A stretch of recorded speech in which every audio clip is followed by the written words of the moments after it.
welcome back, Breachers lovers, to Is my mic working? It is working. Oh, I tripped out for a second. Welcome back to VRML, where today we have the Oceanic Grand Finals for the APAC region.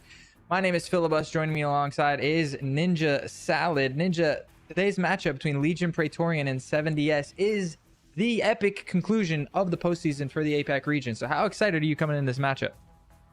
Well, I'm very excited. You know, we cast one of the matches last week. Unfortunately, with the extended time zone, we didn't get to catch that. I think it was like a 5 a.m. match for us.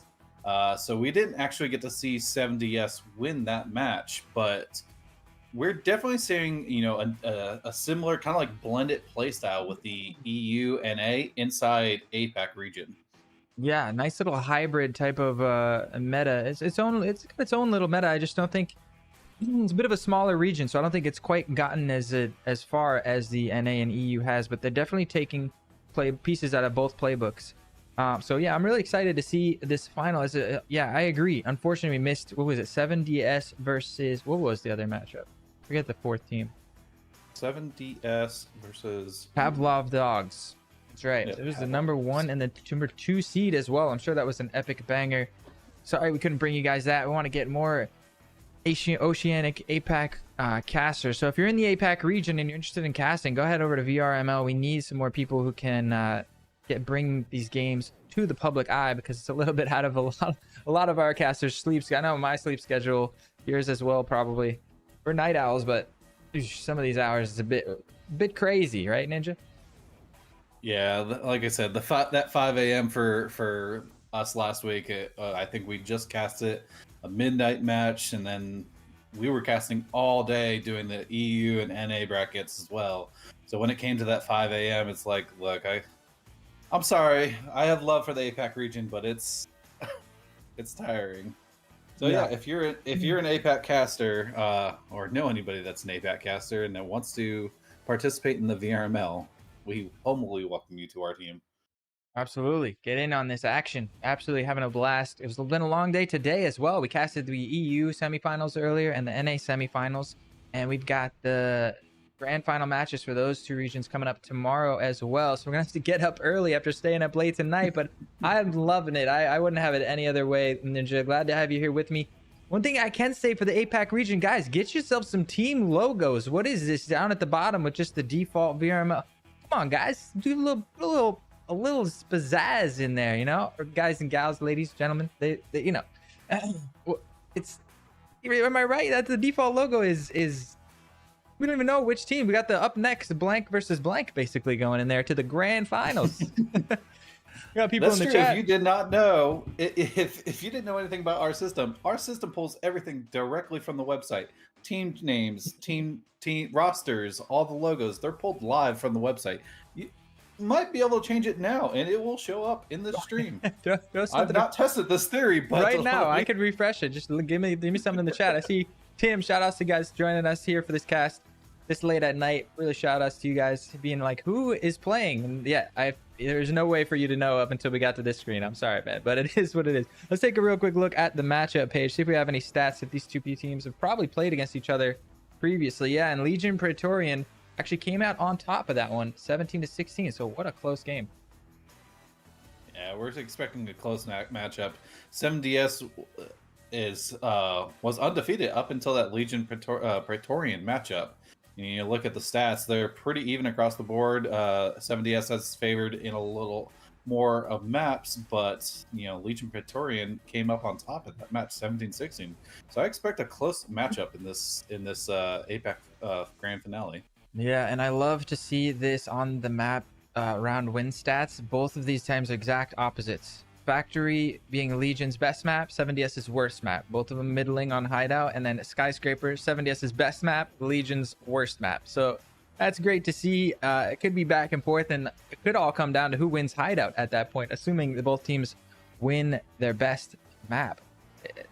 I hope we got a super banger. We had some amazing games. For those of you who got to tune in to the EU NA semifinals, it's been a long day of some awesome Breachers action. I have a good feeling that the trend is going to continue here for the APAC Grand Finals. This is the first Grand Finals of the postseason that we are going to be able to bring to you guys. So I'm excited. Let me just get over I think we're going to take a quick break, get everything set up, and get the server going, get all the team members in there, and we will be right back ready to jump into the first map. So don't go anywhere.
One more to go.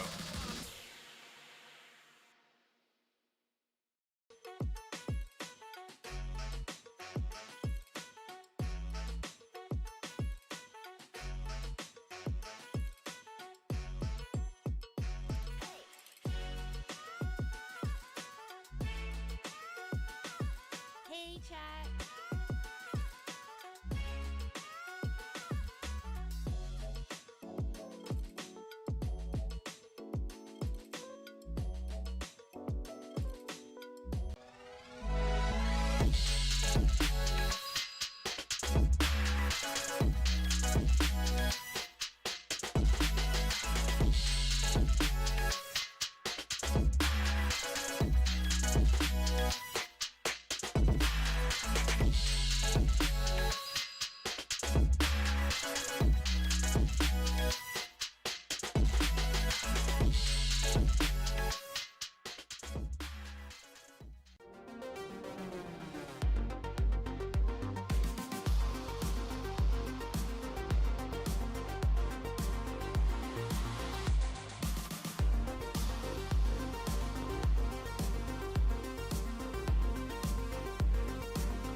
Welcome back, Breachers fans, to VRML, tonight's late night grand finals episode of Casters Gone Wild. We've got Legion Praetorian versus 70S coming at you in our first epic grand finals conclusion to this VRML preseason, first season of Breachers. Before we get started, I want to give a quick shout out to the sponsors of today's stream. Coming at you is HyperX. HyperX making some amazing peripherals, from headsets, microphones, mice, keyboards, all kinds of great stuff. Durable, long lasting. If you're looking for an upgrade for your peripherals, check out some peripherals from HyperX. You want to get something solid that's going to last and do what you need it to do. HyperX, longtime sponsor of the stream. Shout out to them. And then also ProTube VR, the MagTube by ProTube, the best gun stock I have amongst the whole wall of gun stocks in my closet hanging up. It's the only one I ever use anymore, and I use it every day to play Breachers. It's amazing. So check it out. For shaky aim in any VR shooter, check out the stocks by ProTube to go ahead and just stabilize your aim in game and give you that consistency that you need to really start hitting the shots and dial in that muscle memory. And last but not least, of course, Triangle Factory. Of course, Triangle Factory, the creator of this amazing video game that we are about to be taking place in this epic grand finals. If you don't know, those of you just tuning in, Breachers 5v5 tactical shooter, very similar to games like Rainbow Six or Counter-Strike. But yeah, actually, Breachers not the only game on the VRML lineup. Ninja, we got a whole list of games for these people to check out on the VRML website. What do we got? Yeah, other than Breachers, we have two other tactical shooters. We have Pavlov VR, and we have Onward. Pavlov just started their season last week, and Onward will start their season week. Recently, we brought in Tennis Esports, our newest addition to the VRML lineup.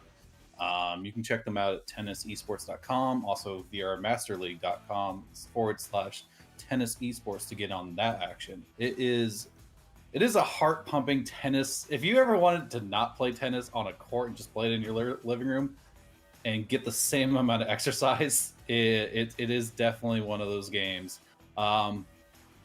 If you have taller ceilings, I would definitely recommend it. I've definitely hit my fan a few times, depending on which room of the house I play in. So now I play in the living room.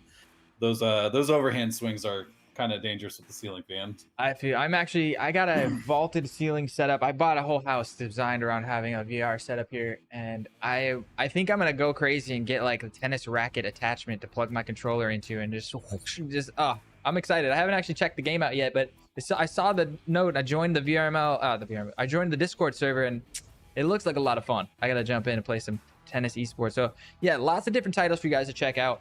Head over to vrmasterleague.com if you guys want to get in on any of this B Sports action. But we're going to be jumping into our first map of the day, which should be Factory between Legion, Praetorian, and 7DS.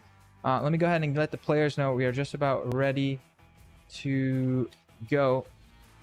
And we'll get things started here for the grand finals. Those of you new to this, this is the grand finals. It's going to start out as a best of 3 series, but here in Breachers we can actually tie a map 6-6, and so there is the possibility of tying this best of 3, at which point we would extend out to a best of 5, and then if they tie the best of 5, it would go to best of 7. So we could be in for a long haul. However, that hasn't happened yet. It's pretty unlikely. It'd have to be pretty evenly matched. I think one of these teams is going to be able to clutch out victory here for us today, but we're hoping for some back and forth action, right, Ninja? Yeah, I don't know. It's a possibility. We could go to a full tie. I mean, the last matchup between these two teams went 17-16, so we could have that 18-18 matchup that we've been kind of craving for in this postseason. I don't know. I mean, it would be almost poetic for it to happen here in the first grand finals for the first time, as we are going to be jumping into round number 1 here on Factory. It looks like 70S is starting out on defense, so I got to swap that at the top. And yeah, jumping on board, it looks like we're going to see all pistol buys. Hazelbanger buying up the Taurus right out of the gate. And over on Legion, similar buys, but no Taurus, just Cyclones and Spectrals. A little more standard, but not a lot of utility. Not a lot of utility. Even the 4 members here on 70S have that extra. Nobody buying a single piece of utility on the server. They all just bought a pistol, and that's it. Wow. Got to be the APAC meta at its finest.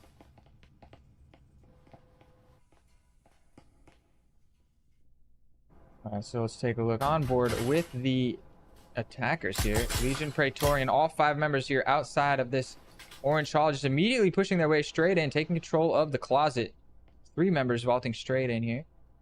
And looks like the first fight we may see taking place in the electric side room. We've got McMuffin and Brownfella here to defend. They blow the wall onto A. It looks like they don't want to take any standard route here, and just the pressure is on. First round getting started very quickly, Ninja. Yeah, you have Hiblo ups on second floor, slowly coming down, possibly trying to spring that trap. Got to be patient as Genocide is looking out through that window, making sure nobody's going to sneak in. Let's see how this plays out. Is he going to look both ways before he crosses the street? We know that there are 4 members in front of him and 1 member outside the door, but will he be wary of the window? He's going to get the first pick on Astra. That's the opening pick that he was looking for, and immediately backing back up these stairs. I like this by him. Do a little poke. Now they got to look behind them. Now that the pressure is there, keep alive. You've done the damage. No reason to push too far forward. We go on board. Actually, check out McMuffin in the front of the site. Things have slowed down to a halt here, Ninja. Yeah, this is what we're talking about with the earlier matches in the day. If you're going to be these flank or the lurker up on the second, third floor, you don't have to actually kill anybody. You just have to let them know they're there to devote a lot of time and energy to root this person back out. We see this with the offense being very cautious, trying to poke and prod back into the defense, but also being wary of these stairs. See Fascism popping some shots towards Hasbanger. Hasbanger, the one with that Taurus, though, hasn't found any damage yet, but 1 headshot is all it'll take. And Jason's picks up a kill, but gets traded out by Brownfella, and just like that, the bite is on for the A bomb site. 50 seconds left. Clock's starting to wind down. Fascism's finally going to get the headshot that he was looking for on a Hasbanger. We're down to a 3 versus 3. But Elbow pushes his way, but he doesn't check the window. Genocide, we barely could see that off in the distance. Through the window, going to pick up the kill onto the how'd you say that? Hibilbo? Yeah, Hibilbo. On board with the attack. These players with their interesting names make it definitely difficult for the casters. Getting that EMP planted. It's all down to Brownfell in 1v3, but the damage is done. This is doable. If they line up, he gets the double kill, and it's just Xenon with 1 health, just like that in the first round.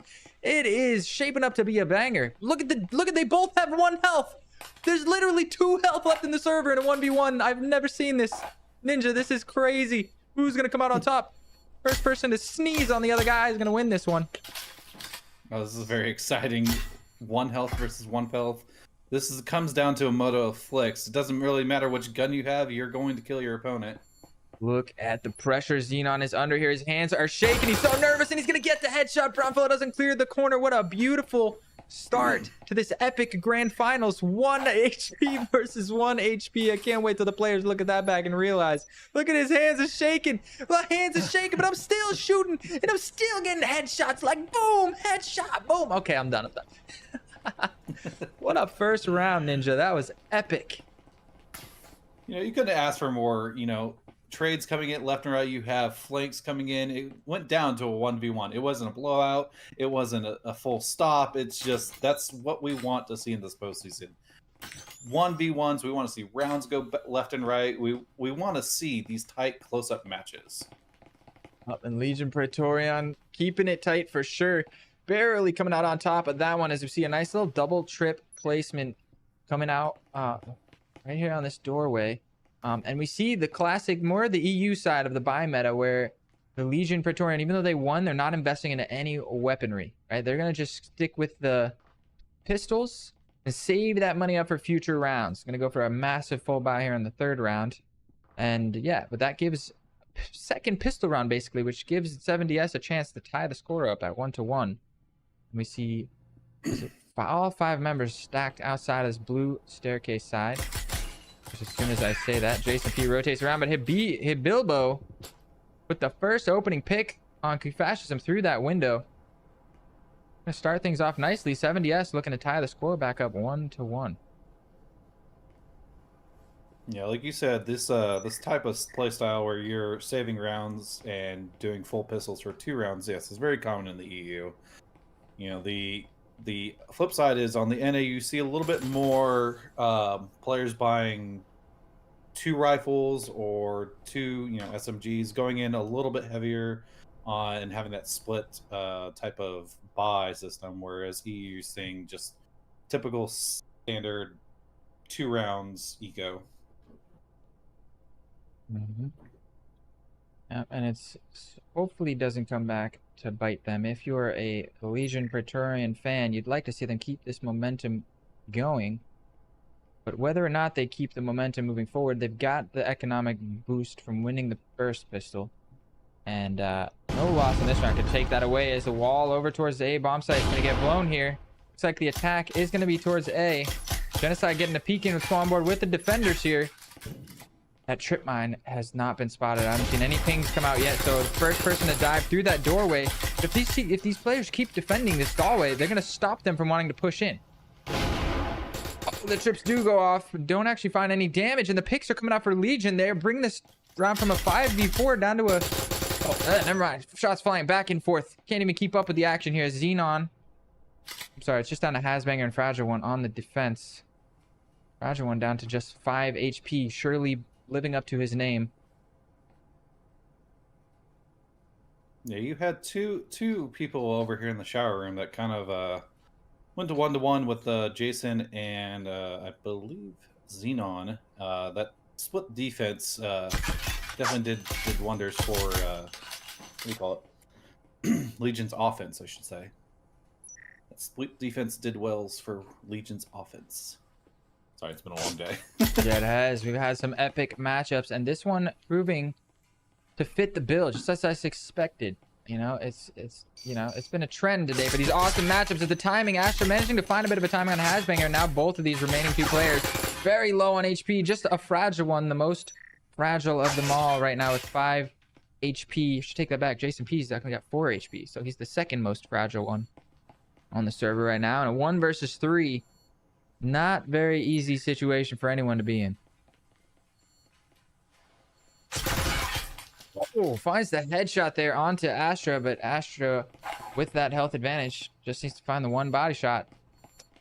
Gonna close it out. So Legion go up 2-0 now here on Factory. It's a nice little start, but we're going into the first all-important buy round. Ninja, this is what separates the, how do I say this? What separates the young people from the big grown-ups, you know? This separates the pros from the amateurs. Let's go with that. There you go. You know, I like that. This if you have a good, well-rounded offense with Vezins and a good round defense with Vezins, looks like you're seeing some RCPs come out. You're seeing, what is that? An aerial. What else is coming out? It's mostly Vezins, just like usual. But we are seeing some off buys. I see what you're looking at. Yeah, McMuffinator tending to favor the Marui here, so it's a nice little adjustment. I think we start to see a little bit of more Maruis popping up in the meta on the NA side of things. It's much better at long range, obviously, 1 taps farther, but it also is a lot better at wall banging that a lot of people have been using it for, even on the shorter range maps. You spam with the wall. I almost feel like it 1 taps through the walls sometimes. It might not be one. It's pretty darn close, which is pretty crazy if you think about it. Yeah, looking at the setup from this defense, you know, you're seeing kind of like what we see different in the other 2 regions is you're seeing this tight, close defense. Not a whole lot of people lurking around, not a lot of aggression from the defense. What we're used to seeing for the past two matches we saw, or 4 matches we saw earlier today. Yeah. That counter aggression and those lurkers, they definitely do pay off a lot more, in my opinion, than a standard tight defense. You give up a lot of map space and a lot of angles to the offense by holding close to the defense or closing to the bomb sites. Looks like Jason is going to be foaming up this wall. Let's go on board with the defense here, as it looks like we're going to be hitting towards the A bomb site. We got a couple people off in the connector here. Where's a good spot where I can see all of the action? There isn't really a good spot. Angle where? Oh, Genocide in the pick. The push from Brownfella to find the headshot onto Jason P. The trades go back and forth. And we're in a 4 versus 4 post-plant situation as Genocide. Another trade back and forth. 3 versus 3 now. Astra dancing left and right around that pillar. He's going to pick up one and keep fascism, finding another one through the window. All down to McMuffinator. 1 versus 2, though. Finds the first pick. And the second. This would be a 1 versus 3, actually, if he seals it up. And now it's down to a 1v1. Just fascism. He knows he was outside that window and he killed his teammate. Time winding down. He's going to have to tap the bomb here. Ninja, this is it. Is he going to vault out the window? How's he going to play this? I think he spotted him there. Armor tab. There's the he's going for a tick. Oh, he didn't get the tick. That's going to hurt him. And the headshot from Fascism is going to seal the deal. Nice attempt there from McMuffinator, but that's Legion Praetorian putting their 3rd round on the board and keeping this win streak alive. Yeah, if he would have got 1 or 2 ticks on that EMP there, he might have been able to hold a closer angle through the window instead of pushing out into that hallway, giving most of his body to Q Fascism. I don't know about that play there, but it was, heads up defense, hold that outside gravel area, wait until you hear those beeps, then slowly rotate in. That's what we saw from Q Fascism. Yeah, it was a textbook play from both sides, right? I think McMuffinator did it right. I would have liked to see a tap a little bit earlier. But I do like his idea there of swinging. Maybe it was a little bit, I think he gave a little bit of an audio cue with the swing, which is why Fascism was able to hit him with the pre-fire. But I think you tap the bomb and swinging aggressively because they have to peek the bomb to make sure that you're not just sticking and defusing, right? And so when you swing wide and aggressive like that, they're expecting you, they're aiming towards the bomb. And if you're on an off angle like that, you can catch them off guard. Very good way to play it. It just, Fascism's the one that hit the shot. When it came down to both players play it right, it's just going to come down to who hits their shots at the end of the day. And that time, it was Fascism. Legion Praetorian. Once again, in a very close fashion, 1v1 it comes down to once again. But they barely managed to come out on top, as we see here. Bilbo in the electric side. Looking to get aggressive here in the lobby. This could position all 5 members of Legion Praetorian here on the lobby side right now. With them foaming up that wall towards electric. Crunch is coming in. How are they going to clear this? They are immediately. Asher with the head. Nice headshot there. And now they have control of electric. Pushing in towards A. I think it's going to be an A play, Ninja. Yeah, it appears to be so. You do have 2 people over here in Orange Hallway. Gonna catch anybody breaching into that area. Ace is loosely guarded, though, with only 1 defender in here. Oh, nice angle here from Genocide. Popping some shots towards Brownfella in the back of that site. Brownfella finding a headshot with the pistol through. It wasn't through the smoke. It was just through the doorway. Fragile 1 trying to get a flank, but McMuffinator also there back. I don't think Genocide saw McMuffinator here swinging through this hallway. He is going to clear it and find the headshot, though, but it's down to a 2 versus 4. As I hit the wrong button here. Now, 1 versus 4, make that. Oh, make that none versus 4 as Legion Praetorian continue this tear of dominance. We get to look at my spotty camera work there, but really on a roll here. But this is going to be another gun round, another chance for 70S to put one on the board. They're looking to get back into this. I think you're going to have to remind me, who was favored to win Factory? Was it Legion Praetor or 7DS, based on the old matchups? That is a great question. Maybe we can just cheat a little bit here. And give me a second here. Can we cheat? Pull that up now. Go to the matchup page. Yes, we can. Yeah, so Factory was Legion Praetorian's best map and 7DS's worst map. So very interesting of you to bring that up. Yes, and it is Legion Praetorian on top right now. So I think you're right. 7DS, the back of their minds. We just got to win Hideout, right? Skyscraper's in the bag, right? We just got to win Hideout. Maybe put a couple, but I don't think they're going to give up on this one just yet. 4-0 is a strong start. Yeah, that's kind of what I wanted to verify was this... I remember both teams were good at one specific map, and they were kind of... Hideout was the going to be the deciding factor. We'll see what the rest of this match has to do, and then we'll see in Skyscraper as well, probably. Yeah, I think. Oh, the pings come out. He spots Brownfella. Brownfella hoping to just dodge drone there, but drone getting taken out there. Now Fascism vaulting in. It looks like Brownfella is going to back up a little bit, but control the vending machine for now, at least. Going over to the way of Legion Praetorian.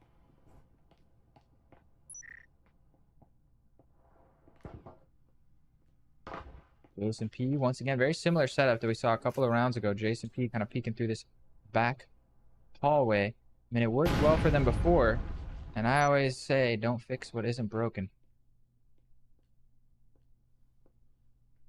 Now let's see if they check these angles again. Move shots back and forth. Not a lick of damage on either of them, though. McMuffinator now wanting to take this fight. Let's back forward with... Oh. Jason P actually manages to find Hibilbo, and Astra, we're on board with the wrong... Oh, we caught it. McMuffinator with a headshot there. And now in a perfect position to do a little bit of damage. Pre-firing there towards... Oh, he's getting pressured here. What a nice flick shot from McMuffinator, bringing this to a 3 versus 3. That was a great flick, you know, getting that pressure, realizing the pressure, immediately doing a 180 and getting that flick back on the Q fascism. That was good heads up game sense by McMuffinator there. Got Brownfellow holding down the fort on A.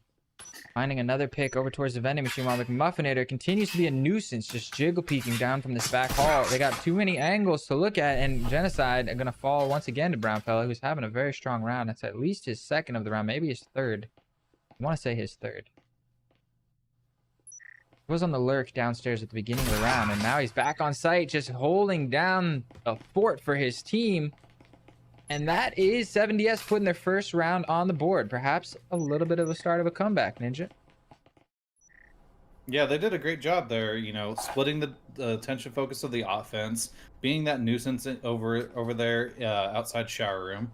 You know, that's the best way you can disrupt an offensive push, is just make them split focus, have to sacrifice, I'm going to look this way, but I'm getting shot from this way. Yep, and a little bit of mind games perhaps coming in, a little bit of misdirection, I think is a good word to use there. As we take a look, let's take a look at the defensive setup. Electrostatic field. I like this placement here. So the cool thing about this, you'll notice if you're watching, any of you viewers, I'm gonna throw you a little bone here. Putting it up on a ledge like this, you have to get above these things to shoot down on them. Now this particular one, if they happen to blow this hatch, they're gonna have the perfect angle on it, of course. But being up on this box like this, if they're trying to break it from down the stairs, you notice you'll see a lot of people tuck it into this little crevice, and that's great, but the crevice doesn't allow it to spread to the other side of the door. And being that it's up on top of this box, it doesn't really matter that they can see it.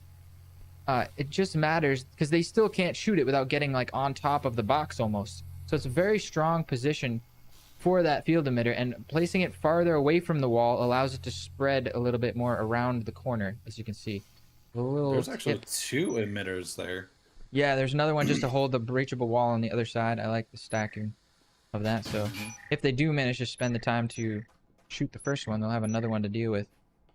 As we see, Astra has vaulted his way into the bedroom. Oh, Jason P, they've already got control of the... It looks like it's going to be a crunch onto the war room, as Banger immediately falls back and re-peeks, gets another kill, and Genocide now charging forward, looking for the trade, does manage to find it. Nuffinator flashed over on the other side, but the double trip and Brownfella's bullets at the same time, picking up a double kill, brings 7DS in this last round of the first half are looking great.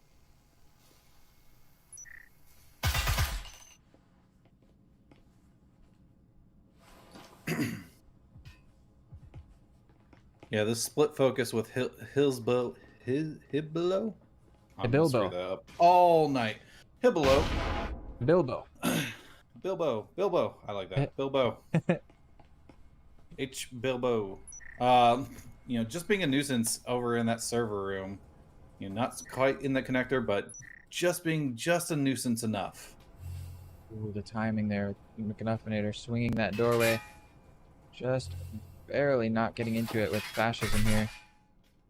And Xenon, both these players with the active camo, just kind of holding their position, looking to bait an overextension out of 70S, but very patient, disciplined play by 70S, and McMuffinator gets rewarded, finding the timing to peek around that corner and get the headshot there onto Fascism. But Bilbo coming charging through, has no idea that Xenon is here, but he gets safely tucked in behind the corner, and now here comes the pressure. Big Bilbo McMuffinator at the same time crashing down on the known position of the final player of Legion is going to allow 70S to put their second round on the board and finish out strong here in the first half on Factory. Yeah, that was a bold play to kind of tuck into that corner, unblinding, knowing, I don't know if we knew as a caster's perspective that there was somebody there. But that is a rough angle to just blindly put your back up. But luckily for them, they tucked into the corner, and McMuffinator knew where the attacker was, and smartly just pulled the corner and shot Xenon. You know, Yeah. she's been doing well in her kills tonight. Xenon, you mean? Yeah. Nice. Yeah, Xenon has been having a pretty good shot. Let's take a look at the scoreboard. Yeah, that was very good heads up play from McMuffinator. McMuffinator got the kill. Who was it that was running through? I'm looking at the wrong team. Hilbo. That's why. Bilbo. Yeah, it came charging through, and then as soon as he was getting shot, I think it was reflexively, he dashed into the corner and tucked in behind that briefcase. Very good heads-up play from Bilbo. They were really very just on top of it. You know, you see a lot of people kind of panic under those situations where somebody surprises you, and if you can't manage to get that panic flick headshot, a lot of people just kind of get stuck. But he quickly dashes into the corner and gives his teammate an opportunity to back him up. And as we say, teamwork makes the dream work. We do say that, Ninja. We do say that. Yeah, we're looking at another type of play where they have one roamer out, and like I said before, we're not seeing a whole lot of aggression from the defense like we're used to seeing in NA and EU. This would really disrupt this offense, but you know, they're holding this tight defense with one or two lurkers up on the second floor. Fascism on the flank. He's going to find one, but quickly traded out by Banger there. Great heads up from the attackers to respond quickly to the backstab.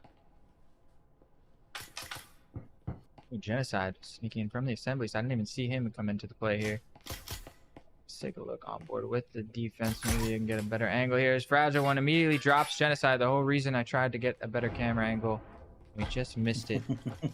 On board with Astra here. Main line of defense. Backed up by Xenon in the connector. Oh, nice double headshot from Astra.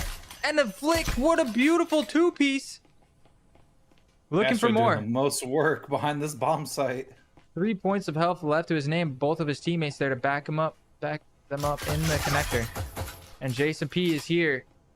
And now it's down to a 3v1 as Fragile One peeks out, and Jason P gonna close that one out for team. Wait, who's on defense now? Legion Praetorian. Beautiful, Legion beautiful Praetorian. play. Gotta give it up for Astra there on the site. They were really pumping them out, like getting one around the left side, 90-degree flick headshot on the one on the right. That was very impressive stuff. Yeah, you're seeing great headshots and just overall weapon manipulation coming out from both these teams.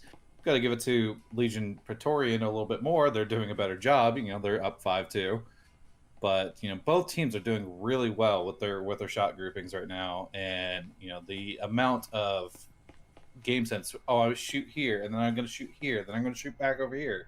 You're seeing 2-3 pieces coming out simultaneously from a lot of these players. Yeah, that flick was so fast. Those of you watching may notice there's a little bit of first-person camera smoothing. It's not too intense, but it makes it so that if they're shaking their head a little bit, it kind of smooths it out in the spectator view for us. And that flick over to the guy on the right was so fast. He turned and shot him before the camera had even caught up. That was such a fast 90-degree flick there from Astra. So props to them on that one. And now we're getting here into the 8th round, and Legion Praetorian looking to put Matt Point on the board as 70S are stuck to the save. Oh, look at this second round, and they bought a couple of Vezins.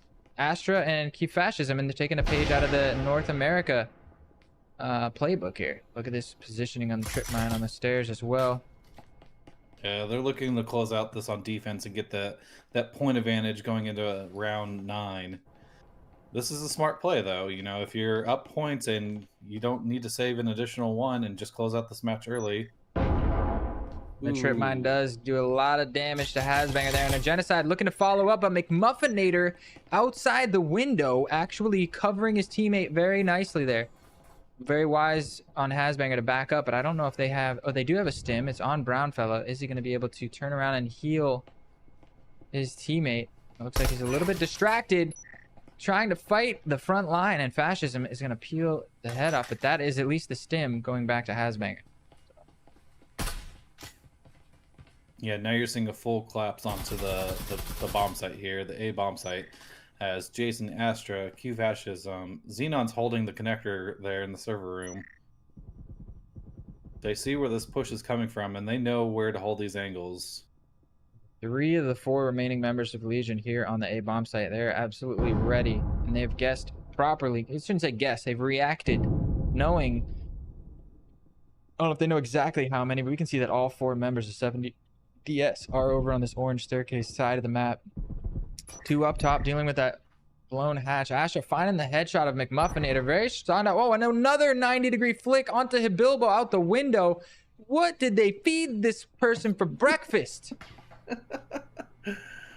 Oh, those are great. You know, it looks like they're using Snapturn, so Snapturn has an advantage to these awesome plays that Astra's having. He's on for the 4K at least. I'm not sure who got the first kill. No, it was... No, I'm not sure at all who got the first kill. Who was it? If it was Sim, he's on for... If it was Astra, they're on for the ace. But they're at least on for the 4K here, and it looks like they're going to get their chance. They see the shoulder fragile when the damage comes in. Oh, not committing to that one, but a lot of damage done. 25 points of health left on the fragile one. Once again, living up to their name.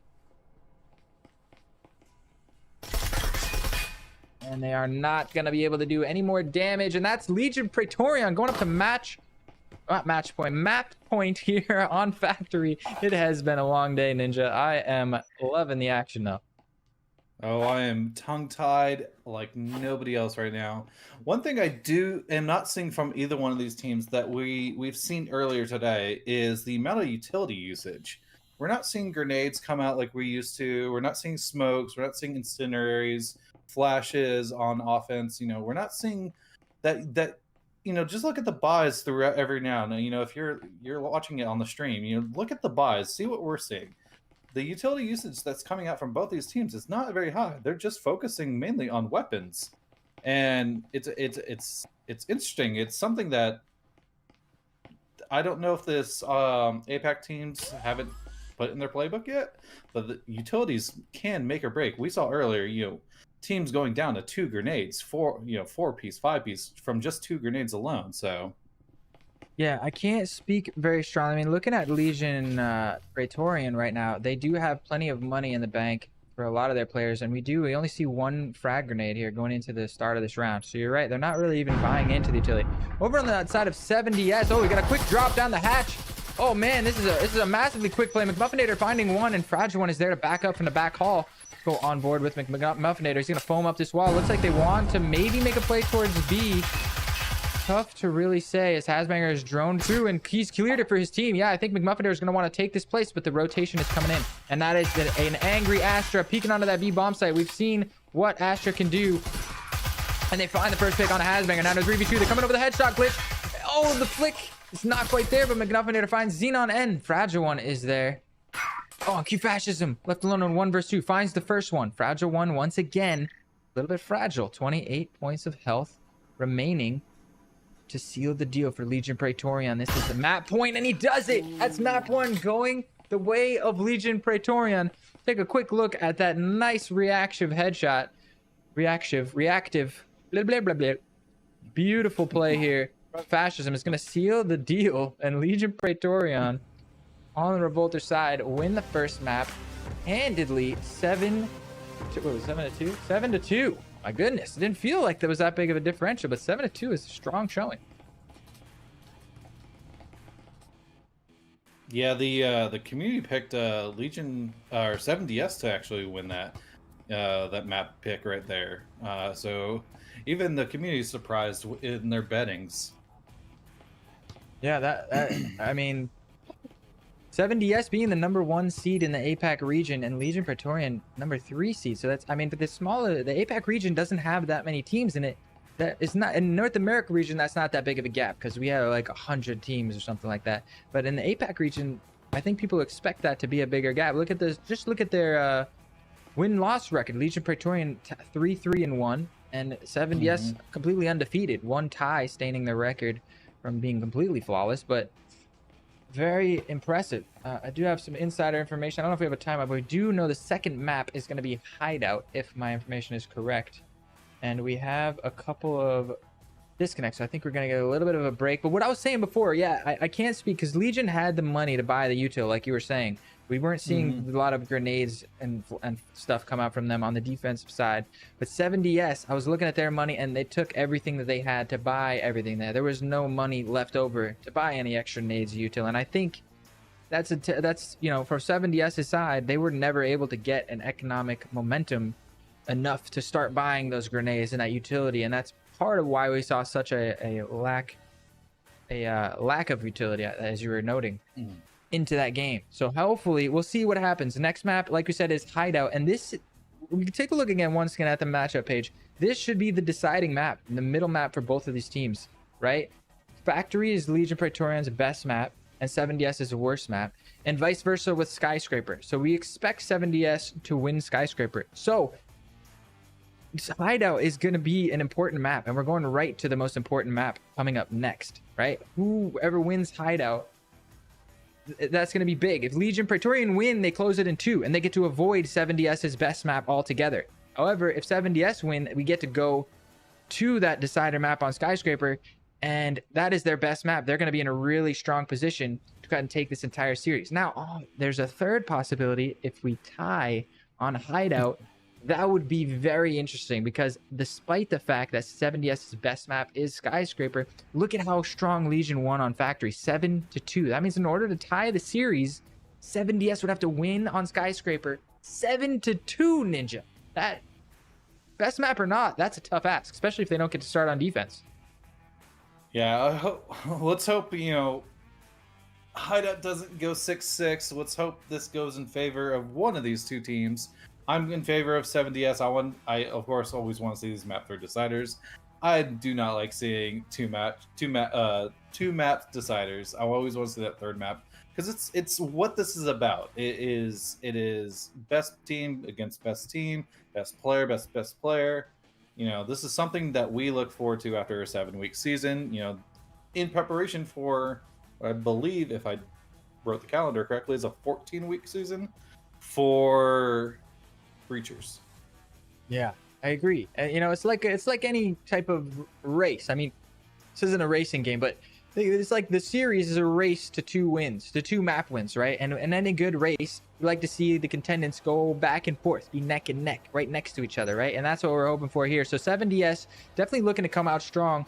I think all the players are just about ready to go as we jump into the second map. It's going to be Hideout and Legion Praetorian on series point here. If they take this map, they will deem themselves the APAC champions of the preseason. The glory, the girls, the cars, the money. Okay, there's not any prize pools yet, and I don't know about the rest of this craziness I was saying, but the glory for sure, and the bragging rights of saying we were the champions of the APAC region, 1 map away, and 7DS starting on the attack side, the only thing standing in their way.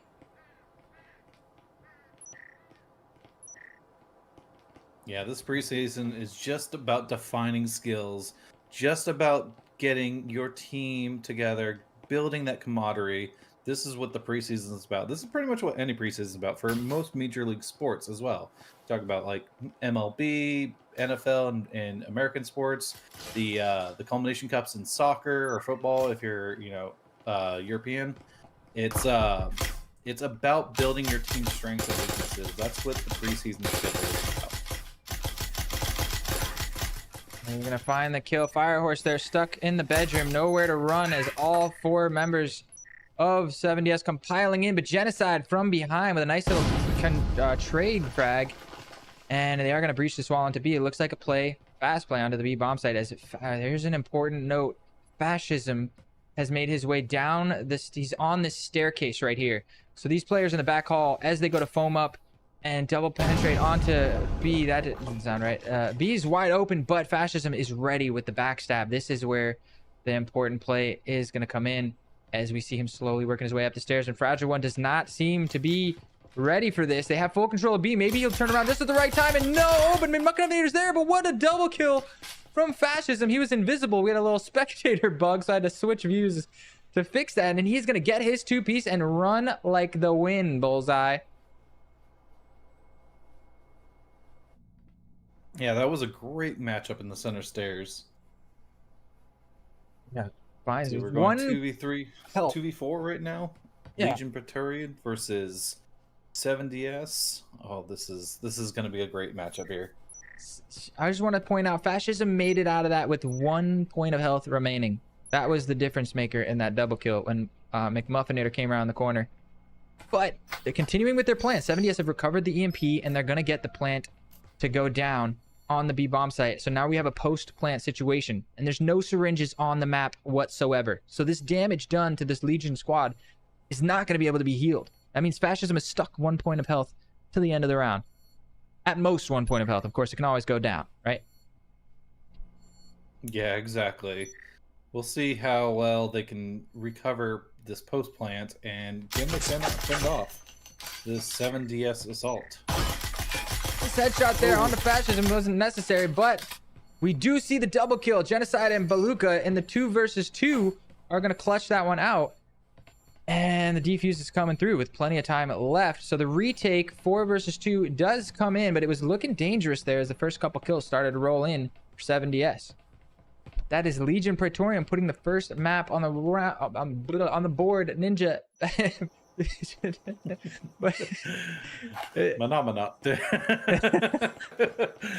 We've been talking for hours all day, so if we're slipping up on these casts, it is not you, it is us. Like we said, we've been drinking water. We're trying to stay hydrated, trying to keep our lips, salivated enough so that we don't get stuttered in these sentences. But these are exciting matchups. Like we said, every time it sounds like hit the cue card. This is what we expect in the postseason. This is what we want to see. These double stacked kills, coming down, headshot after headshot. 2v2, 2v1, 1v1. It's all in a couple of seconds. Yeah, I agree. We got a double trip set up here on the side. I'm drinking Monster, doing everything I can. Like we said, it's late night. Casters gone wild here on the VRML, live in the grand finals. Couldn't miss this match. I mean, it's the grand finals, for gosh sake. We can sleep when we're dead. That's what I always say. Here's the double trip, gonna get noticed. No, McMuffinator, and Genocide finds a headshot from somewhere. Where is Genocide? He's on the 3rd floor. He must have peeked outside. What a beautiful start to the round here for Legion. After winning that first round, this 7DS really getting put on the back foot early here on Hideout. They're looking to close this out in 2 maps, Ninja. Yeah, that unfortunate double stack trip mine there. Unfortunate timing. I don't know how that wasn't caught. Those trip mine lasers. Gotta look out for those. Ooh. Bit of damage. Brownfellow not realizing he has to pop the hatch before. He has to blow the other wall before he can foam this one up. He's still trying to foam it. You gotta push the button. There you go. Now you can foam it. Oh, Asher finding a Bilbo, leaving just Brownfella and Fragile One. And 2v2 as Fragile gets taken out by Genocide. Genocide with 3 kills on the round. Brownfella all by his lonesome. We were watching the wrong person, but it was very entertaining watching him try to figure out that reaching foam. Genocide once. Look at this 1 point of health again, Ninja. This is where, hours of gameplay come into play. Knowing, hey, I need to blow this wall before I can go to the next one. We saw botched reloads, in almost every series. In EU, NA, we saw, just basic fundamentals just being forgotten in this postseason, which is kind of funny, for the high level of these teams. It's the difference between, over here I got the little controller, and I get to do this versus actually physically having to do this in VR.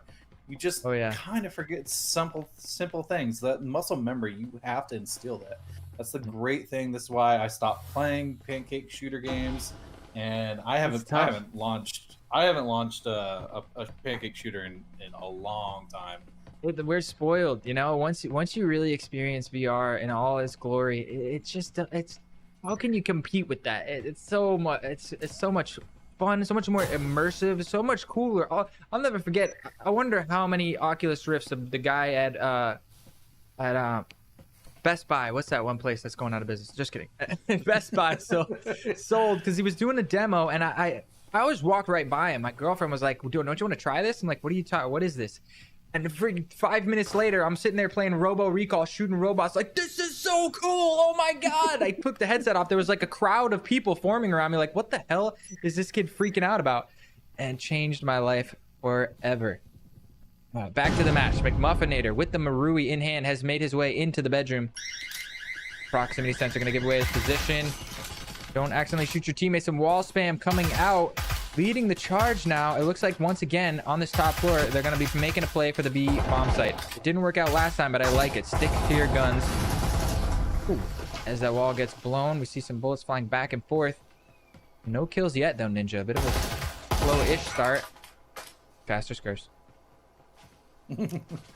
Gas's curse. Yeah, this is a great push. And just like that, 3 members of 70. I make that 4 members. Dude, Legion Praetorian is on an absolute tear, and Hasbanger left in a 1 versus 5 on the roof. Like, what the heck happened, guys? We're the #1 seeded team. We're supposed to be winning. What's going on? Yeah, just Legion Praetorian is just getting these kills, getting these shots where it counts. 7DS is putting up a great fight. They're just not making contact as much or as often as Legion Praetorian is. It's true. Now, here's the thing. If you're 7DS here, wherever the IGL is for 7DS, if they have an IGL, this is where it's time for you to earn your paycheck, right? You need to get everybody on board. You need to be like, listen, these 3 rounds don't matter. This next round even, because they have no money, so they're not going to have guns for the next round. They're going to have to let this 3-0 lead go, and maybe even potentially 4-0 and be like, listen, none of this matters. Let's just get to work. We're in this to win this. Backs against the wall. We need to make this map happen. We need to get at least 6 rounds on the board. So let's shake everything off. Let's get the ball rolling. Get a couple rounds strung together before the second half. And let's make this comeback a reality, right? You got to be able to shake these things off. Keep team morale high.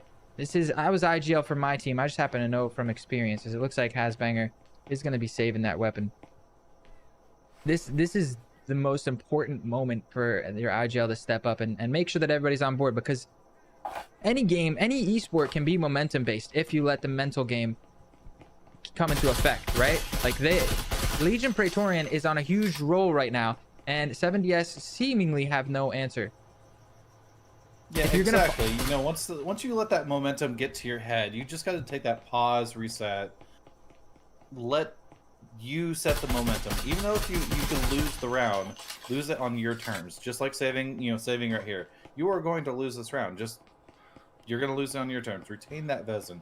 Retain any utility you picked up. I don't think Hasbanger has any utility, but that's what you want to do. You want to save everything on your terms. Yeah, that's 2,900 extra in the bank. I mean, it's not actually, but you don't get the money from saving the gun. It's the gun itself. Now, going into this next round, I think his team is still going to save. So they're going to pretty much giving up not only a 3-0 lead, but then they're probably, I mean, they're not going to give this round up, but with not investing into it, they're kind of saying, okay, there's a very strong possibility we're going to be down 4-0 after this next round. We're looking at the round after that, right? And also, Hasbanger has that Vezin in hand. So there's 2 possible outcomes from this. Either 1, he leads the charge, gets a couple of kills, brings a couple of Vezins to his teammates, and they can make something out of this round with it's what's called a hero rifle. Or 2, he just save it again and bring that rifle into the next round and allow that extra money to be used to buy utility for his team to then win the last 2 rounds. So either way, I think that is the best value you're going to get out of a 1 versus 5. You're not going to get any value out of killing a bunch of Legion Praetorian members because they all have so much money. If you look at the bank on the left side, we can see any kills you get at this point aren't really going to damage their economy very much, Ninja. No, they're definitely going to go into Venice next round. Oh my god. Double trip. Double kill. And Fragile One, once again, living up to his name. Didn't quite die, but Genocide picks up a third on the round, including the double trip, and just ducking back in behind this crate. With peeking for more, gets more. He's on for the ace. 4 kills and counting, Ninja. There's something about, you know, Breachers, you know, it's a 5v5 tactical shooter. Got to check those corners. Got to get those shots. You know, you can't just run a gun in this kind of game. Ooh, just around the corner. I wonder if he heard him and he knows that he's there, or if he was just guessworking. Fragile One now wants to repeat this. This is tense. We go on board with Fragile One right around the corner. Genocide on for the ace here. He's holding this angle with just a Cyclone in hand. You have to favor Genocide so far, right? Yeah, Genocide's gonna peek there while it is. Fragile's going for the util. 4-0 now. We were expecting this. Like I was saying, you know, this is something, you know, that Breachers needs to still. This is when you get those more matches in. This is where you get those more time in those pub lobbies. Realizing, hey, there might be trip mines in this door, and that causes a definite bottleneck in any offense. Breaching through a door and immediately seeing a teammate die. That's one less rifle on the board, one less pistol. I'm not sure if it was a rifle or pistol that went into that room first. I know they only had 1 Vezin, but that's detrimental, just a player down in the first seconds of your breach. Yeah. Hey. That is... It's a tough situation, though. You're 7DS here. Like we said, though, you're just shaking it. This is you just one round at a time. 1 day at a time. 1 kill at a time. 1 EMP plant at a time. Just get back to work, right? Is Astra just trying to figure out exactly where to place this last proxy sensor for the team, and it looks like it's well placed. As we can see in the spectator, there's 4 members of 7DS, Bilbo on the roof, and the other 4 members on that balcony, looking to take this lobby side, quickly dealing with the drone. Genocide and Astra in a perfect position to hold this lobby with Firehorse under the hatch. The hatch is blown. He's not going to be able to rotate in to help on the other side. Astra deciding, Genocide, you're on your own. I'm out of here. The double trip once again. 7DS got to be kicking themselves, falling for that, but Hibilbo through the window, gonna trade things out. At least now we've equalized to a 4 versus 4. As I say that, though, Astra says, oh no, I'm gonna nade myself and make it a 3 versus 3. Take it away, Ninja. Astra didn't want to run away with it. They definitely wanted to set the, you know, even it up. I don't know if that was just a botch nade or a sympathy nade. I don't know, but we talked about this earlier with these trip mines. You know, this is the 3rd, 4th, or 5th round, 4th round in a row that 7DS has ran into trip mines and lost a player. Yeah, they really got to start checking their corners. Just for those of you who don't understand what happened, it was he tried to throw it around the corner, and what happens was when he released on the grip of the grenade, his arm was clipping through the wall. And in this game, when you do that, what happens is the game says your arm is clipping through a wall, so we're not going to let you release the grenade until you pull your hand back and it stops clipping through the wall, and then it will instantly force you, and then it's like, all right, now you want to let go? Now you can let go, no problem. And it drops at your feet. It happens quite often. We've seen it in the NA and EU matches back and forth. The best reaction for those of you at home who are thinking, what do I do if a nade just flings at my feet from that weird mechanic? You can pick your own nades back up on your team nades. You can't pick up enemy nades, but you can actually pick them up and it'll instantly undo the fuse. Is it called fuse? There's no pin. Reset the timer. Reset the timer. Yeah, it flicks the switch, turns the grenade off or whatever. But we're gonna see interesting mechanic from different grenades from different shooters. I've never played a shooter where the grenade resets when you pick it back up. For those folks at home, don't do that in real life. It will not reset. No, our grenades in real life deal with a pin system, and it's like you pull the pin, and then as soon as you let go of the thing and it pops open, that's when the fuse starts. And I don't think once that happens, I don't think you can even stop it. Nope. Yeah. So don't try any of this. I mean, this is a video game. Don't try any of this stuff at home. You know, you shouldn't be playing with guns and stuff like that. And all that. But we're gonna see. We didn't talk about 70S put their first round on the board, so that's exactly what they needed to do. It got a little bit of momentum, and now look at this. In the last round, they managed to get a full buy going, and they're trying to put a second one on the board as they take complete control of the storage now. And the defense, it looks like, is going to be towards the B bomb site. Nobody on the flank. It's going to come down to a fight in the B bomb site. Oh, wrong button. Firehorse tucked into that corner with a Knut in hand. The Bilbo finding the pick. McMuffinator follows up. 70S are looking to put this second round on the board, Ninja. Oh no, this Firehorse. is great. But here comes Astra. Grenade and the flick shot. Astra shuts it down. What a beautiful retake. My goodness, this comes charging in. Headshot, nade over the top. That's this snap. Look at the snapshots from them. It is just impressive. Yeah, that snap turn kill. What are we looking at for Astra's kill count in this match so far? Take a look at the scoreboard. Great idea. We're pulling it up. Astra is 8-2. Right behind Genocide has already got 12-2. They, oh my goodness.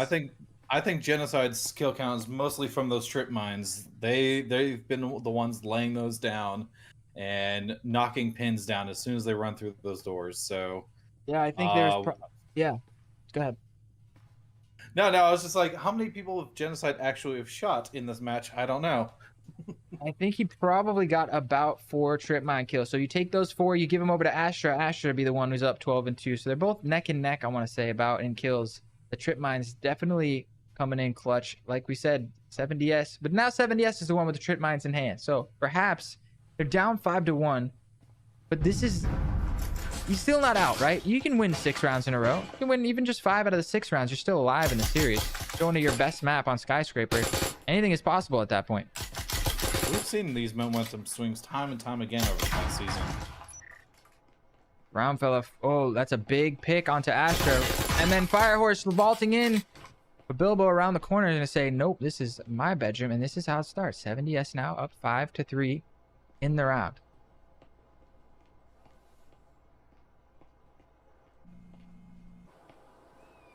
On board with the attackers now. Who else we got? 2 people on this rooftop. And where is Genocide? Oh, on the balcony. Yep, on the patio. They're just trying to get any picks as these players come pass through these windows and bulkheads. Just trying to see if somebody can get caught off guard. Oh, they do finally get the over-aggression coming in. Fascism uses this opportunity to drop into the bedroom. I like that. Trying to bait out the over-aggression, and unfortunately... very wise over-aggression. Brown fella peeks out that and manages to catch someone off guard. And the re-peek again. These timings that Brown fella is finding are just beautiful. And the crouching shots, hidden dragon coming in clutch. Crouching shots. Yeah, that was a really nice pickup by Brown fella there. You know, they got the kills on the outside. They saw the drop. They heard the drop, and the pings come out for the ones in the bedroom. They, you know, repeat that angle again, got a 3rd kill. You know, that was a nice 3-piece there. But like we said, this is the momentum shift. This is what your team needs if you're 7DS. You know, it's just one round after next after next. All right, this is... I'm half on board with this. This is maybe a bit of an overdue. They're buying 4 rifles here going in this next round. I like the commitment to the cause here, Ninja. But 4 is a lot. 3 is a lot. 2, I think we were finding, is about the sweet spot. But they can't afford to lose any of these rounds, right? They don't want Legion to go on to map points, so I get it. You need this round. The problem is now you need to win it clean. Like, you need the next round, too. So you have to win this, and you have to bring at least 3 of these rifles. Look at the money. Take a look. $25, $25, $25, $50. They're going for broke on this round. So if they don't win it clean enough, it's going to hurt them on the next round, where Legion are going to have a full buy. Speaking of Legion, go on board with the attack, as it looks like they're going to just make a quick little pistol push into the storage room. And so far, the decision to buy rifles and dividends. Yeah, definitely 7DS not holding anything back. You know, this is... It's use it or lose it at this point. You know, they're down three rounds right now. if they lose this map, they'll lose the series. So this mass buy by 70S is definitely something that they needed to do.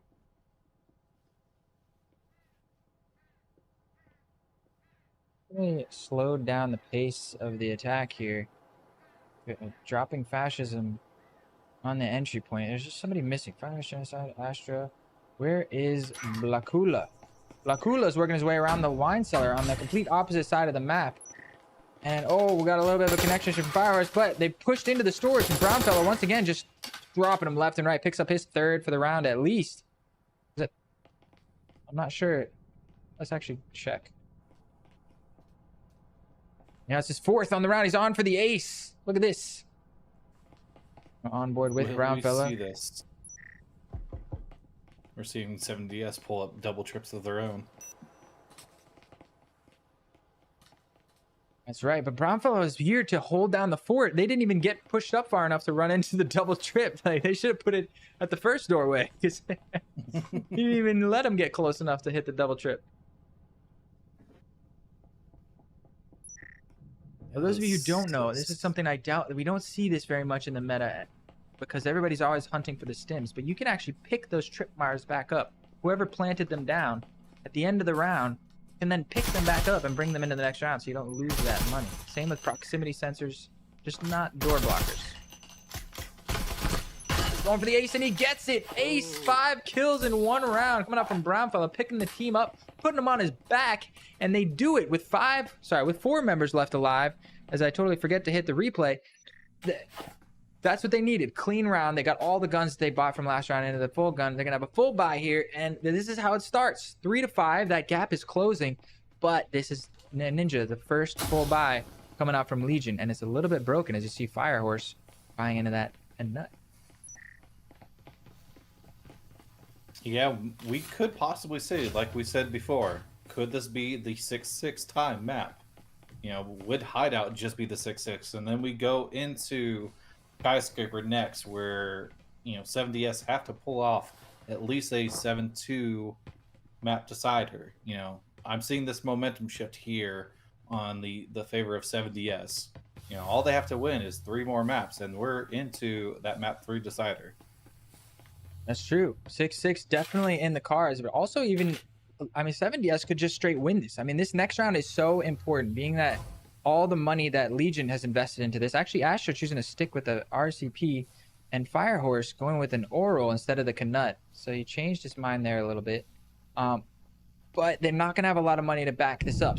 And 7DS, on the other hand, have a little bit of a bank going, a little bit of slack. They win this round, push Legion back onto the back foot. You're looking at a tie to 5-5, and it seems like they've got the ball rolling on defense. They may just be able to close this entire half out and go from down 5-1 at halftime to winning the match 5-1. We've seen it before, and if you're a 7DS fan, you're hoping to see it again here.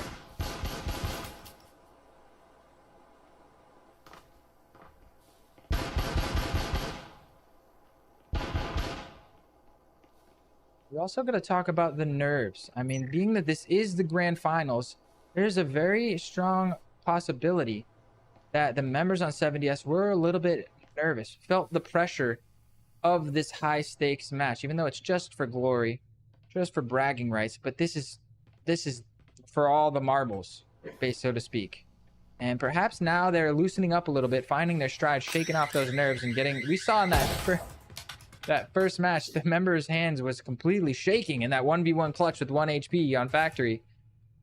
Nerves has to come into effect here, Ninja, don't you think? Yeah, when those, I've been in this championship scenario before. I've been in these postseason matches. It is strenuous. Don't know. Everything's looking at you. You know, you also have casters, like almost like stage fright. Finally dealing with Fragile on the flank. He managed to find 2 big picks, and he's got the information. 2 members still on the roof. It's just Genocide all by his lonesome, trying to make this site take happen. Blakula and Firehorse both just holding the hatch. I'm not sure how much value Legion is getting on the attack from them. Oh, and that's going to be the cue for them to drop down. Genocide says, get over here and help me. I can't fight this entire war over here by myself. And it's McMuffinator in a very powerful position. on the box. Bebo came with the backstab. Oh, turn. We missed the action, but he managed to get one. And Brownfella finds a nice timing around the other side. It's just Blakula.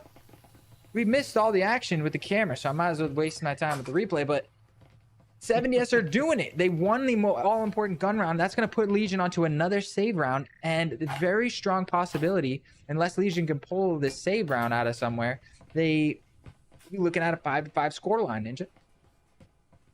Yeah, this is what we were just talking about. You know, that caster's insight, like caster's intuition. We were, you know, I just got done saying this, what, 1-2 rounds ago. We could be looking at, like I said, 6-6 or a 7DS victory on Hideout. This is where they got the momentum shift. They are clearly better on defense than they are on offense when it came to Hideout. They are getting their what do you call it? Feet under their legs. Shoes. Yeah, and they're There's getting their feet underneath them, something like that. yeah, there you go. Getting their feet underneath them. We are really bad at the puns. It's been a long day. We're gonna give ourselves a little bit of slack here. And we're seeing the full buy here, 470. And oh, look at this. Look at this. We see a bit of a force spot. Legion Praetorian. This is interesting. A couple of RCPs and some drone utility, things like this. Bit of a more investment than I would have expected to see. I would think they would want to save here and set themselves up for a full buy on the next round. But perhaps those two members like Firehorse perhaps just saying, heck with it. I'll buy an RCP this round, and I'll just buy an RCP again next round. I'm good with it. He's proving that by pushing into the laundry room and shooting him Bilbo in the back. And now Brownfella is caught between two angles. He's going to get the one shot, but make that 3 angles as someone's worked their way into the back door. Gonna toss a nice nade over. Finding a headshot as well. Brownfella is on fire right now. 17 kills on the server. Finally, somebody manages to put this man down, and that is some recoverable guns in the garage for Team Legion. Pick up the guns before you blow the hole in the wall. 17 kills in any server is a phenomenal job, but 17 kills in VR is a lot better. That is a lot of muscle moving your arms and up and down trying to get those shots. Oh, I can't imagine what these players are going through right now. There's another gun over there. They blew the wall already, but there's oh, there comes an nade. Perhaps good that they didn't go for it. There's still, I think, another gun right there behind the toolbox. Fascism gonna go in with the drone. Holding Blakula, I'm sorry, holding the head height. Let's go on board with the drone. See what he sees. Actually, let me first go over and check. There is a rifle right there. Please. They do not know it. Go get it. Oh, Asbanger gonna take down Firehorse. That was the one rifle that they did manage to recover. And now it's out in the open. Uh-oh. We've seen what happens here. Oh, it happens again! He did it again! Oh no! They tried to throw the grenade with his arm through the wall. Now that leaves Blakula in 1 versus 3, but he managed to recover that rifle, manages to pick up the EMP. He has the tools necessary, but 50 seconds left on the clock. He's got to make a move here, Ninja. Yeah, that unfortunate grenade clipping glitch, I guess, if you want to call it. It's done, as far as we've seen, twice on cam. Punished improper use of throwing utility. I mean, this is what we talked about before. This is coming back down to VR and actually having to throw this, playing the game long enough, knowing that, hey, I have to get a little bit further and toss it. Maybe not toss it as far. Let's see, get my hand in here. Toss it this way instead of getting around, because the way the game works, as soon as your bicep or arm clips, your whole arm's clipping. Doesn't matter where your hand is. It's where the game thinks your arm is. So maybe toss the grenade a little bit further, or a little bit further back behind you instead of reaching forward. Yeah, instead of doing the full extend and throw, you gotta kind of let it go back here before your arm clips into the wall. Exactly. What do the kids say? Look at the flick of the wrist. Hit it with the flick of the wrist. Yeah. Hit it with the flick of the wrist. Yeah. I mean, I learned that in Onward years ago. I didn't have to throw it like I'm throwing an actual grenade. I just had to flick my wrist a little harder, and I can go across the map. Oh yeah, wrist is very important. I was a baseball player. I mean, and you could get some speed behind it, but if you're just looking to toss something, it Look at the wrist is more than enough. Which is basically what they're trying to do. They don't need to huck these grenades at baseball speed here. And we're going to go on board with fascism. Oh, never mind. That drone immediately gets taken out as we try to go on board. And they're going to take control of the wine. Now, this, we just talked about it. And the score is just, this is, like we were saying, it's tied 5-5 now. Legion 70S have all the momentum in their favor. And they're on defense. And it's tied game. And Legion are just not able to find any momentum on the attack. Because Brownfella is there to trade the initial opening pick made by Genocide. And looking for more. And he's going to find more. 2 more in this round as we go on board with Brownfella. He's got 19 kills on the server, Ninja. It's almost like we're reading from this predictive script that we've printed out, you know, season after season. You know, for you, what do you call it? Those echo fanatics. We you know, VRML does have a script of every match. You know how this is going to play out. This is why we're not surprised as casters. how these matches are going to go out. When we say it's going to go 6-6, it's gonna go 6-6 unless somebody goes off script. Calling the 7-5. I'm calling the 7-5 for 70S. Going to a map 3 decider. 70S's best map. They could completely bring this entire thing back. They were down 5-1 at the first half, and they're now poised, potentially even favored at this point, to win the entire series. As Firehorse with the connection, who's gonna get into the bomb site, but Hezbanger is there to shut him down. Now it's Astra leading the charge. A nice little double piece from Astra. They have been on fire today as well, and we're gonna see the clash of the titans here as Brownfella comes around the corner. It's Astra versus Brownfella. Both of these players have been absolutely on fire. Who's gonna come out on top? Yeah, this comes literally down to flicking at this point. Who's gonna get what? You know, Brownfella's got a little less health than Astra, but still picks up the kill. Oh my goodness, Brownfella, that is just not right. What? Look at this! Look at this stand-up quick peek over to the.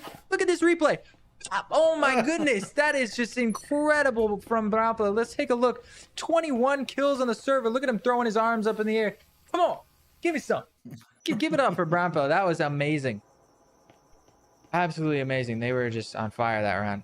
Ninja, I'm loving this. I'm so glad we tuned into this. And look at that, 70S up 6-5. They guaranteed the map 3 decider. Skyscraper's their best map.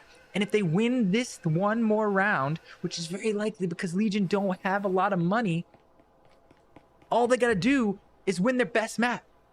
Or even just, no, 6-5. They gotta win it. All right, this says down 6-5. They have to win it. They can't tie it. If Legion gets 6 rounds on Skyscraper, they're gonna take the series because they won their first map 7-2, and 70S will have only won 7-5 here if they manage to take this next round. Let's not get ahead of ourselves.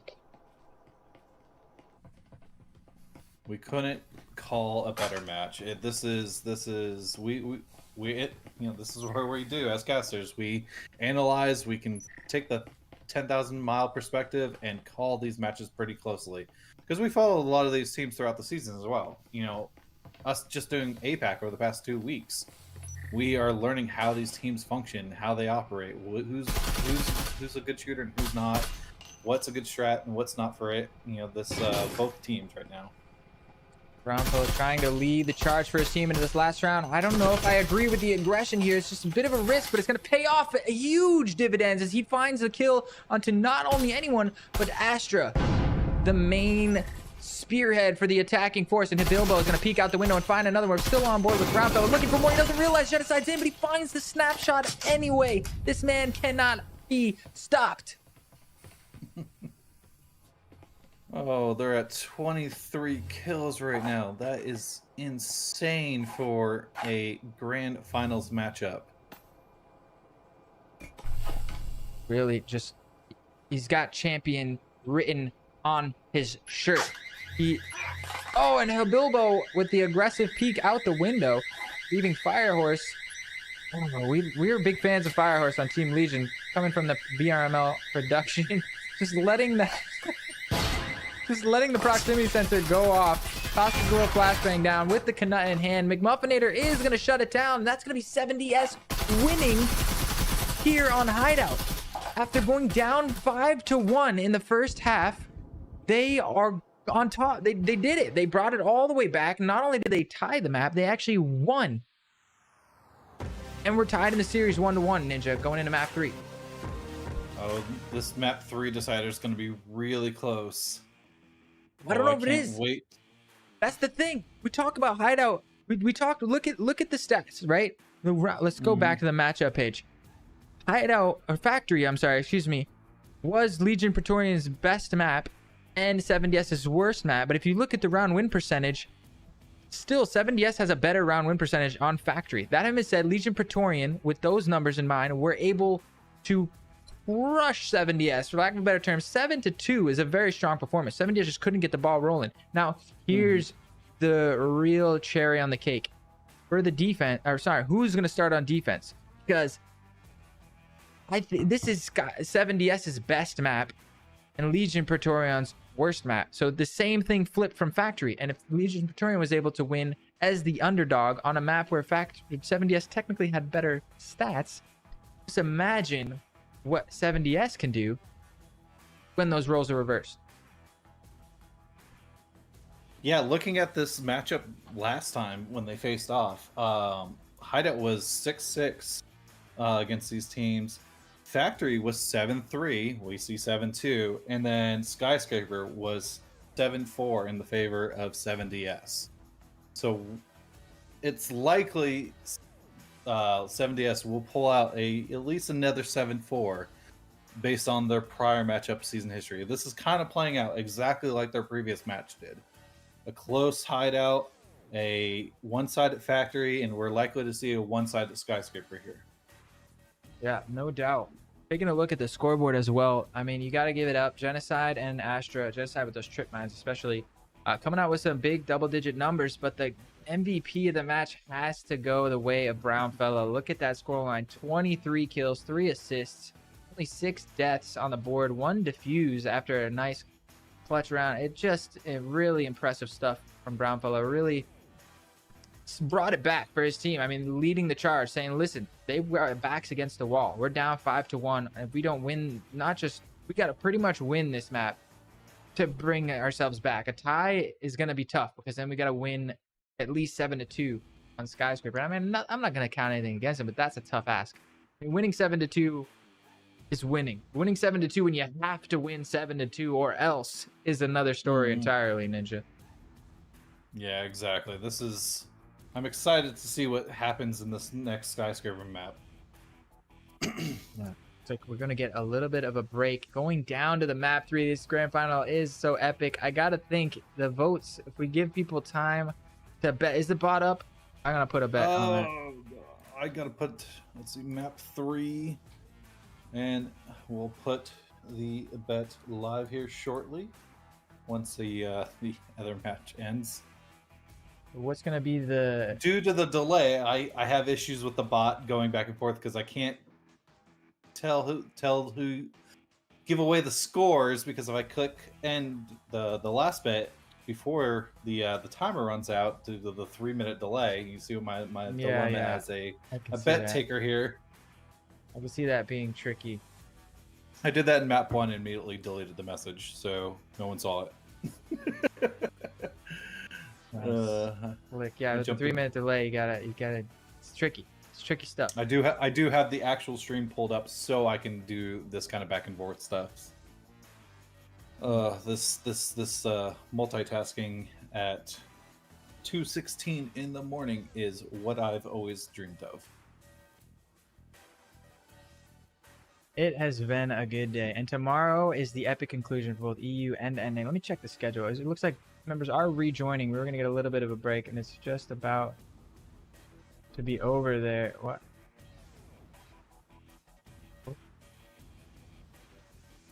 Somebody sent me the link to our stream. Yeah. Anyway. So we are closing in on one of our goals of 600 subscribers as well. If you are watching the chat and are not subscribed, you are doing something wrong.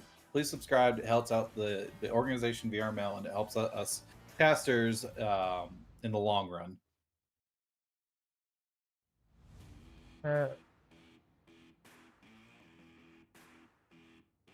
That's right. Okay, this is epic. I'm sorry, I just saw a very important message. What am I looking for, though?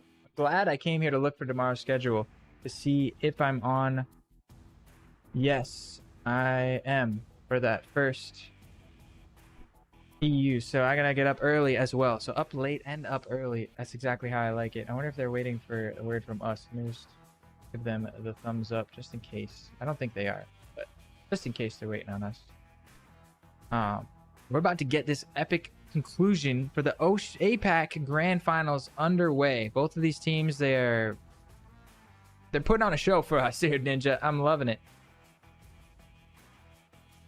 Couldn't ask for anything more. You know, this is why we're here. This is exactly why, you know, we're both signed up for this cast.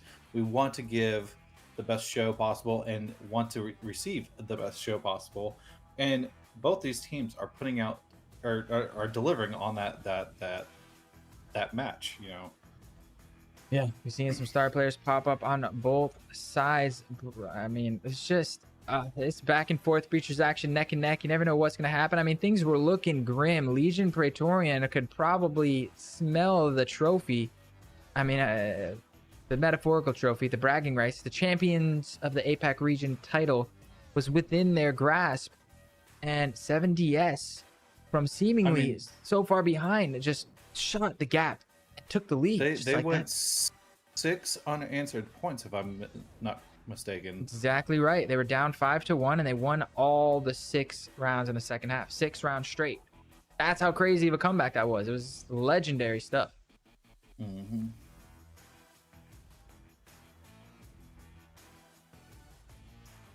So people are going in the chat. Is this EU? No. Asia Pacific? No, it's OCE. Is there a difference between Asia Pacific and OCE? Well, that's what APAC is. OCE is Oceania. That only stands for like New Zealand, Australia, and like the Cook Islands, that kind of area. APAC is more inclusive, where it stands for Asia Pacific, or if you look at the what do you call it? The acronym is OA, which just stands for Oceania, Asia. And we are getting into it. It is the third and most likely the final round here of the Asia Pacific preseason grand finals matchup between 7DS and Legion Praetorian. And 7DS's best map, Legion Praetorian's worst map. This series is tied 1-1. You can see up at the top of your screen. First map was Factory, going the way of Legion Praetorian 7-2. And then the second map, an epic comeback from 7DS. Brings the series to a 1-1 tie, 7-5 scoreline there. And here we go into statistically what is 7DS's best map, Legion Praetorian's worst map. And it all comes down to this. After this game, one team will be walking away crowned our champion. The other team will be second place runner-up for the preseason. Going on board with the attack, Legion taking their time. Nice pace, methodical start. This is where you got to turn the jets on. Anything you got left in the tank, now's the time. Yeah, you can't hold anything back in this final round. If you're holding back, you're likely not to come out on top. You know, Everything. You know, we talked about this before. This goes into your points too. If you have the money to maybe buy an extra grenade, this might be the time to do it. You know, we weren't seeing a whole lot of we saw more utility usage in Hideout than we did in Factory. I'm excited to see what we will see in Skyscraper regarding utility usage into the later rounds. Important to note, we have the roamer, the Bilbo, in the perfect position. Let me just go on board with the Bilbos. It looks like he may be about to come into first contact with this Legion Praetorian attacking. This pistol round also important. We talk about in past streams how important defense hold, how strong the defensive hold is for most of these bomb sites here on Skyscraper. So really looking to get off to a strong start. If Legion Praetorian can start off strong on the attacking side, that could be just oh so invaluable.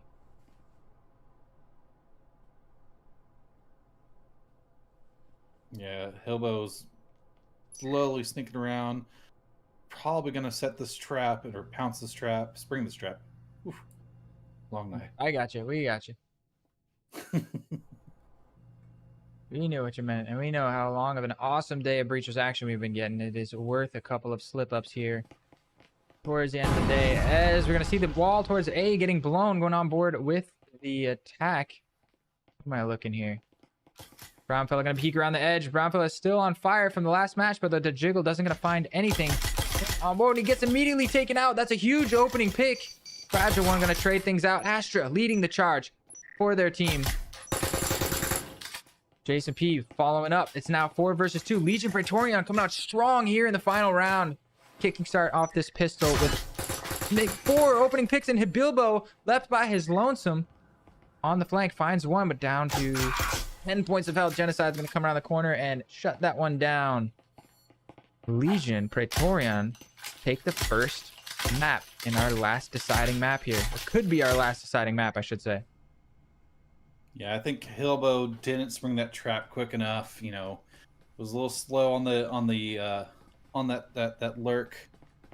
They did have some anti-flanks set up in case they did show up, but it was once they were into the bomb site, it was already too late. You lost too many players, too many teammates went down, so it was just you versus 4 members of Legion Praetorian.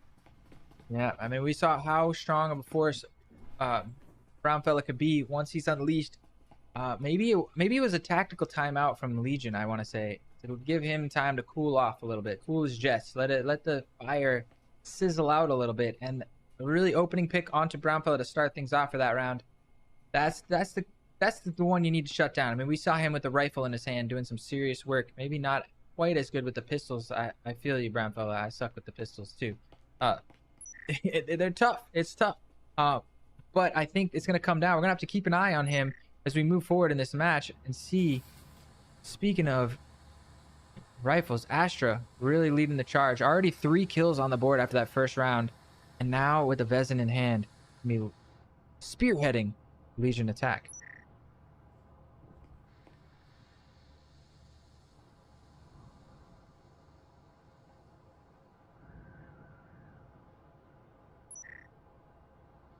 Being quiet on the western front, taking their time working down this staircase.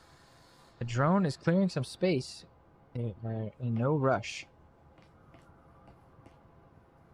You're seeing a tighter defense on this both A and B than we saw the last one. Hillbillow is still a little far, but still close to the B bomb site. There's no real lurker or flank around.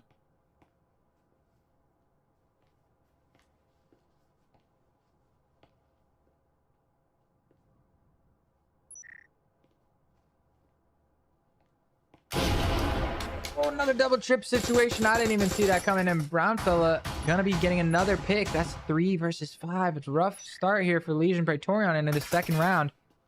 7DS looking to equalize, but remember, Astro, Vezin in hand. This could be huge. It's not huge yet, but it could be huge.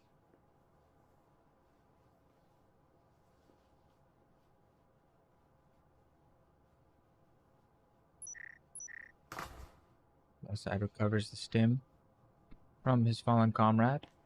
Looking to... Oh, and nade bounces unfortunately off of the wall there. And now Astro looking to do a little cheeky with the headshot here. Finds it. Hasbanger drops. Genocide peeking down the hallway is going to find one onto Hibilbo. Down to 3v3 now, but quickly traded out by Brown fella. Even though 6 points of health remaining, still proving to be a combat effective member of this defending 7DS squad. But look at this, Ninja, 45 seconds on the clock. Time is winding down. They gotta make something happen. Yeah, you got a Vezin and a Cyclone, so 2 automatic weapons versus 3 pistols.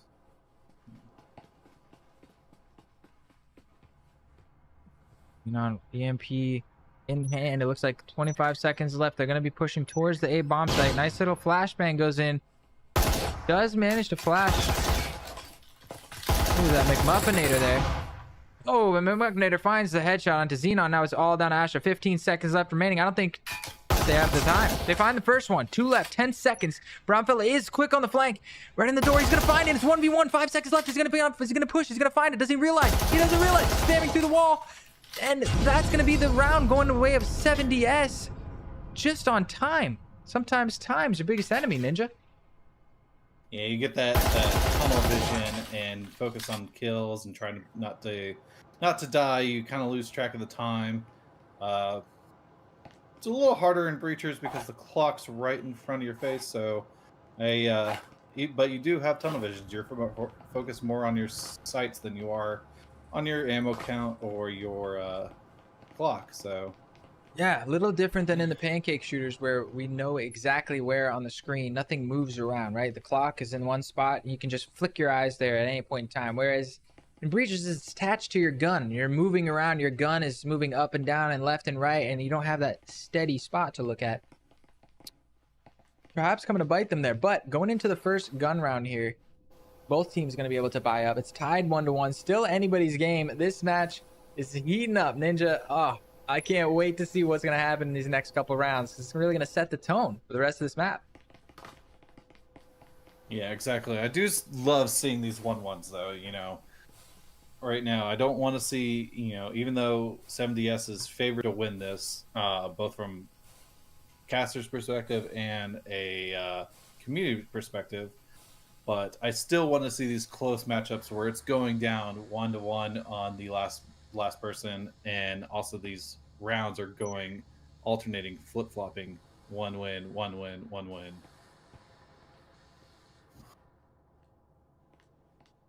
Is great back and forth action for sure. Astra finally going to drop into the staircase behind Genocide and behind the drone. And they're immediately going to work their way down to the bottom floor here. So, camera in the wall. Jason P also worked in through the lounge.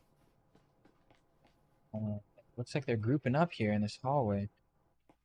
Look at the defense here. Bilbo hiding in the bathroom with Fragile One right behind him. We can see, let's give you a better look at the defensive setup here. Maybe about to see fight. Drone coming in. Fragile One tries to shut it down, but I don't think he got it. So Bilbo is gonna get the drone and the first pick on the Genocide to open things up. Then Fragile One picking up Astra. That's a huge open for 7DS, leaving the rest of the team in a 3 versus 5. Yeah, you're starting to see Brown fella move in from their flank position, slowly creeping up the remaining 3 members of Legion. That's a great call. He's in a perfect position to do some serious damage, and it doesn't look like they're going to be ready for this, especially not that they're dealing with the fight on the front. He's going to get the first free pick. Now it's a 5 versus 1. Xenon left all by herself. Yeah, she's pretty trapped upstairs. You see some over-aggression from Brownville. Ooh. Brown fella going to put his 4th kill on the board. That's going to be 7DS taking their first lead and winning the first gun round. That's a huge victory for them. It sets the tone, like I said, for the rest of the map. They're on defense, start to snowball, but we've talked about how defensive side of this is. So even if they win the next 3 rounds in a row and take the first half 5-1, I mean, that's exactly what happened on Hideout, and Hideout is not a notoriously defender-sided map like Skyscraper is. We could very well see a comeback from Legion. They've got one on the board already. And they're getting a force buy. Look at this. Legion are going to squeeze a force buy out here, Ninja. Yeah, this is kind of what, you know, we expect. You know, you can't give up too many rounds, but you also want to keep that aggression with that force buy. So this is probably a good move by Legion Praetorian right now. You know they're going to be going against Pheasants. Do you really want to go 2-3 rounds more with Cyclones or Spectres?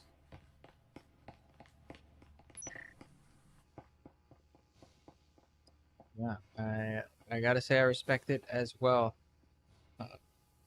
Stifle the momentum, and I think another benefit to buying on a round like this is how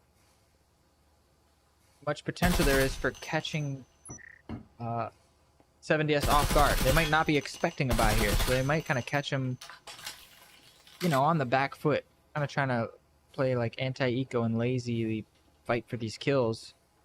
Get a couple of kills of your own, and this round could really catch them off guard. Yeah, it's all these mind games you see.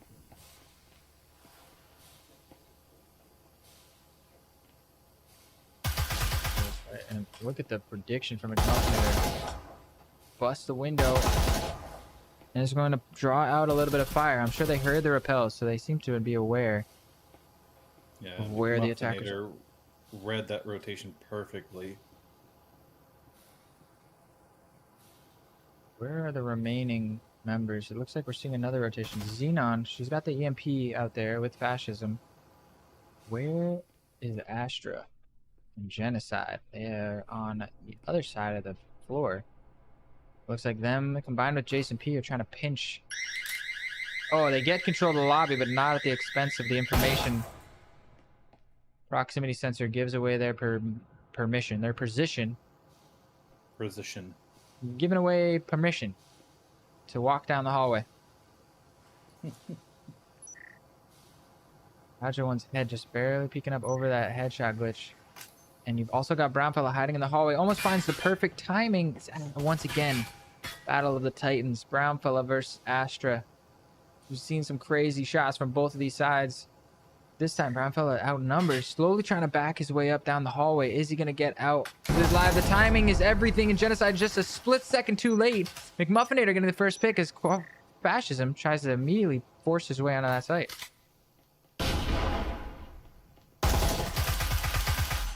Fragile One picks up another over the top as still trying to force the issue. Legion really throwing everything in the kitchen sink at this V bomb site. Jason works his way in. Genocide over the top, picks up a nice double. Make that a triple.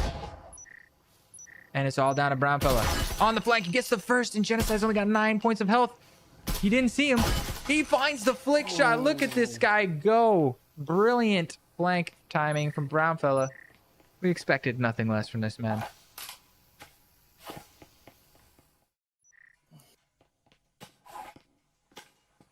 Ninja, it's my first time casting this team, and I'm already not surprised to watch Brownfella pull off these crazy 1v2 clutches like it's his day job, man. Just eats them up for breakfast. Yeah, this is putting hours into your flicks and hours into your ability to shoot. Even though you're down health, you know, you could still pull out on top of these kills. We've seen it time and time again from Brownfella. This match is so hype. I don't feel tired. My body is starting to send signals. Dude, it's been a long day. I'm gonna sleep like a baby. Building up that carpal tunnel in the joint fingers as the keyboard's tapping away, moving around this map. Yeah, no kidding. Remind me to stretch a little bit. Those of you at home, don't forget to stretch. Stay limber. Carpal tunnel's a real thing. Ooh. Ooh. Going into round number 5. Legion Praetorian are on another kind of a half force buy. I mean, it's a pretty decent buy. I'll give them that. They're stuck on these half buys, but they're not the kind of shabby 5 SMG buys that we see with a lot of these teams get stuck in this trap. They're managing to get three Vezens, 3 rifles, and 1 or 2 SMGs. Is pretty good. That's definitely enough to make a force buy work.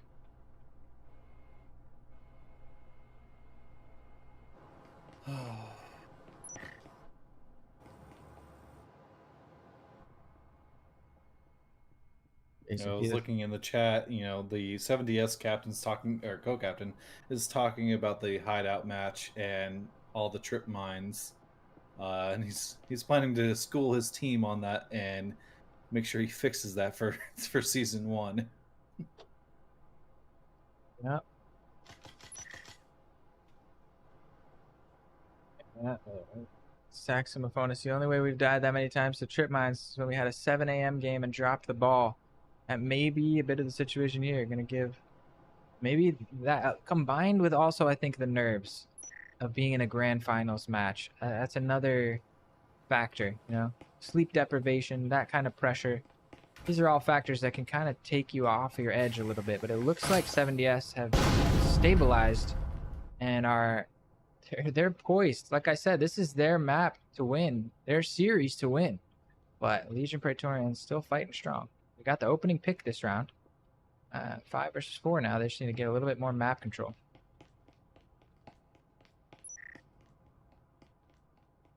We're going for the other hash now. This match is playing out almost exactly like it did before. That's kind of what we want to see. You know, these predictive maps, you can almost tell what's going to happen next. This is a very nice aspect of this match. Muffinator equalizing, looking for more, and he's not gonna find more. He's gonna find Astra with a gun pointed at his face, saying, "What you doing out here? This is our territory now."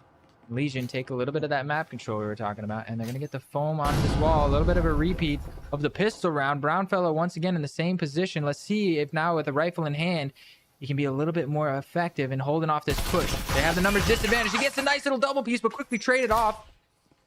As Jason P finds a nice little 2-piece, and they're going to get control of this bomb site, but now it's Hasbanger in a 1 versus 2. Oh, will they run out of time before the plant? Oh, he gets the first one, 4 seconds left. I think you're right. Jason is not going to have time to get this plant off. And that's the round win for 7DS, going up 4-1. That's just so tragic when the only thing that's beating you is the clock. That hurts. You're a Legion Praetorian fan. Twice in this match, we've seen the clock abuse a team for just not pushing fast enough, taking too much time clearing things out. You're fighting not only, you're not just fighting 7DS. You're fighting, what do you call it, Father Time at this point. You're fighting the clock and trying to get everything to go right for you to get another point on the board.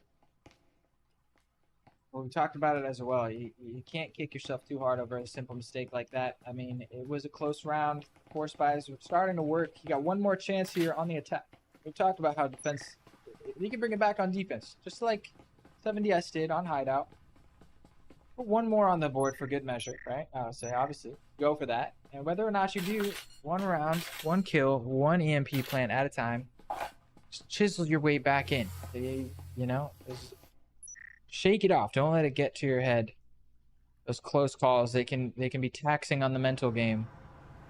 So far, both of these teams proving to be mentally sound. I'm gonna go on board with Habilbo and Fragile One here to defend this bathroom. And Astra with the RCP finding the first opening pick. Ninja. Things are heating up. You talk about fatigue. Just wearing the headset alone for, what are we on, an hour and a half now. That just mentally, physically just drains your eyes and everything else in these high tense up matches. You're not wrong. Brownfellow gonna close that one out, and that is 7DS taking the first half 5-1. Same scoreline that we saw going into halftime on the last map, except it was flipped. 7DS were on the back foot. Now they're in the lead, 5-1, and they're attacking on Skyscraper. I mean, this is their best map, but this is notoriously defender sided. Last time they played, they managed to win this map out, and it was a 7-4 scoreline. So obviously they must have taken a couple of rounds on the attack side, whether they had it first or not. They're gonna have to do it again here in the grand finals. Yeah, you got 4 rounds to do it. 5 rounds to do it. And we'll see what they can manage with this remaining time. Can they pull out? I think this goes. No. One more win by 7DS, and it goes to at most a tie. Right, but that's not enough. Because of the round differential, Legion only need to win 5 out of the next 6 rounds. If they bring it to a tie, they win the series by round score overall. Right, that's correct. So they have to just stop 7DS from getting 2 rounds and closing out the map. And being on defense, this is the situation of all the maps and all the sides that you could be on. The double trip again. Brownfellow's got to be kicking himself. Genocide backing it up. Double trip and then the bullets to follow it up. But it finally traded. But 3v4, 7DS pistol, not looking so good. Still doable though. We got a flank. Another plant coming in quickly. And the kills to boot. And it's going to be, I think that was Astra on the flank. As Fascism over the top finds one. It might not even get there in time. Oh, but look at Fragile One by himself. I don't think he realizes that Astra is on their way.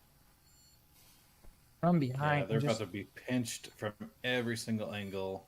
here's the footsteps, but there's 3 different angles. Getting shot in front with a Jester. There's just too many angles to look at, and that's how it starts. Legion and Praetorian, they win pistol round. That's the first of 5 rounds that they need to win. Oh, look how many rounds of a Fragile One took from that gesture, it would sound like. Yeah, body shots and limb shots. He was looking the other way, so you get a lot of back and arm shots, do even less damage. Those of you who don't know, there's 3 different categories of damage in breachers. There's head shots, which obviously do the most, and there's torso shots, which is middling amount, and then limb shots. Arms and legs actually do less than torso shots. So you want to hit him. If you can't hit him in the head, try to hit him center mass. Just a little tidbit. I think the Jesper nerf though coming in pretty close. Even the Cyclone nerf.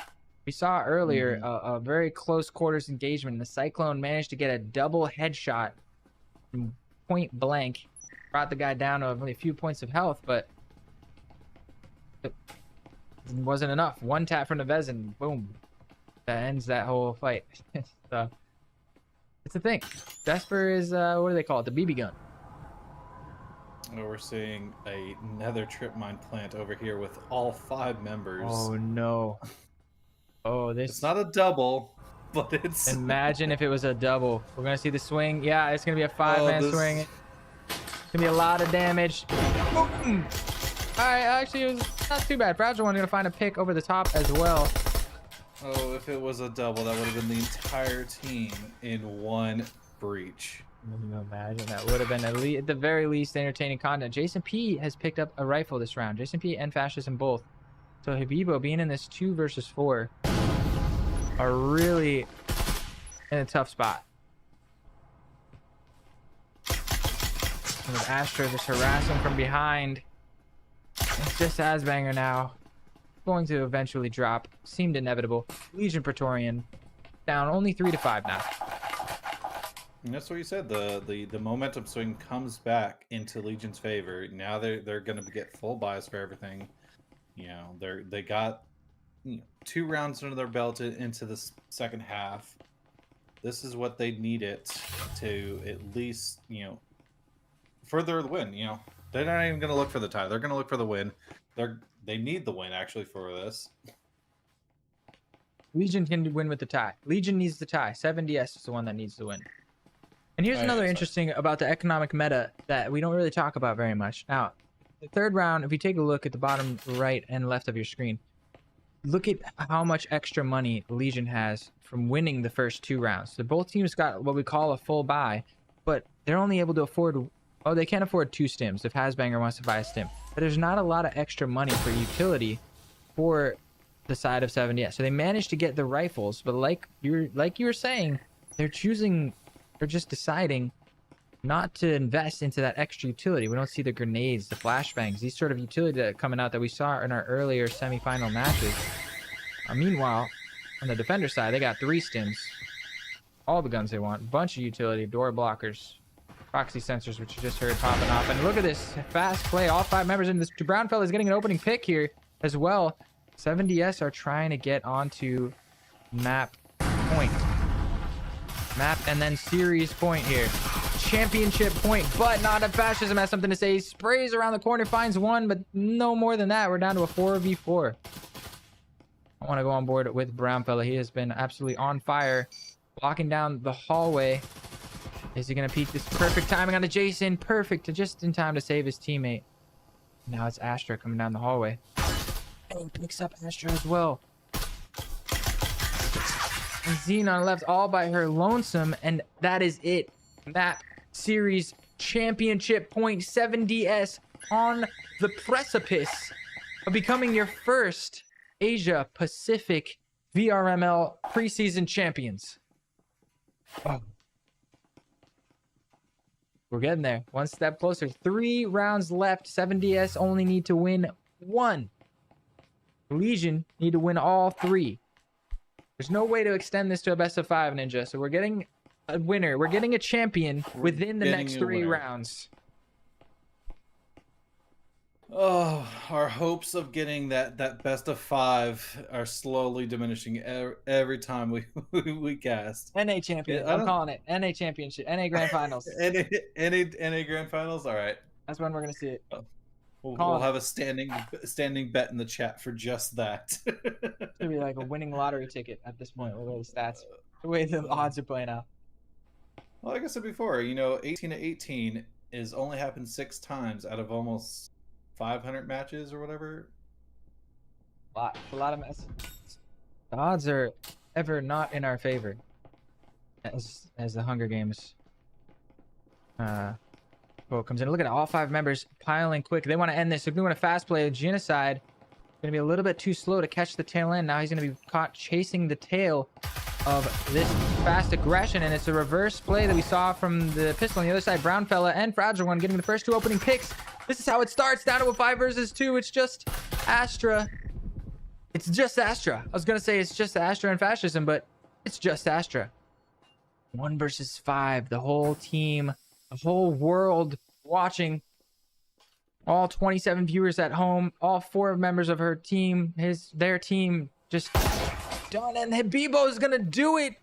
This is the final replay of the Asia Pacific Grand Finals.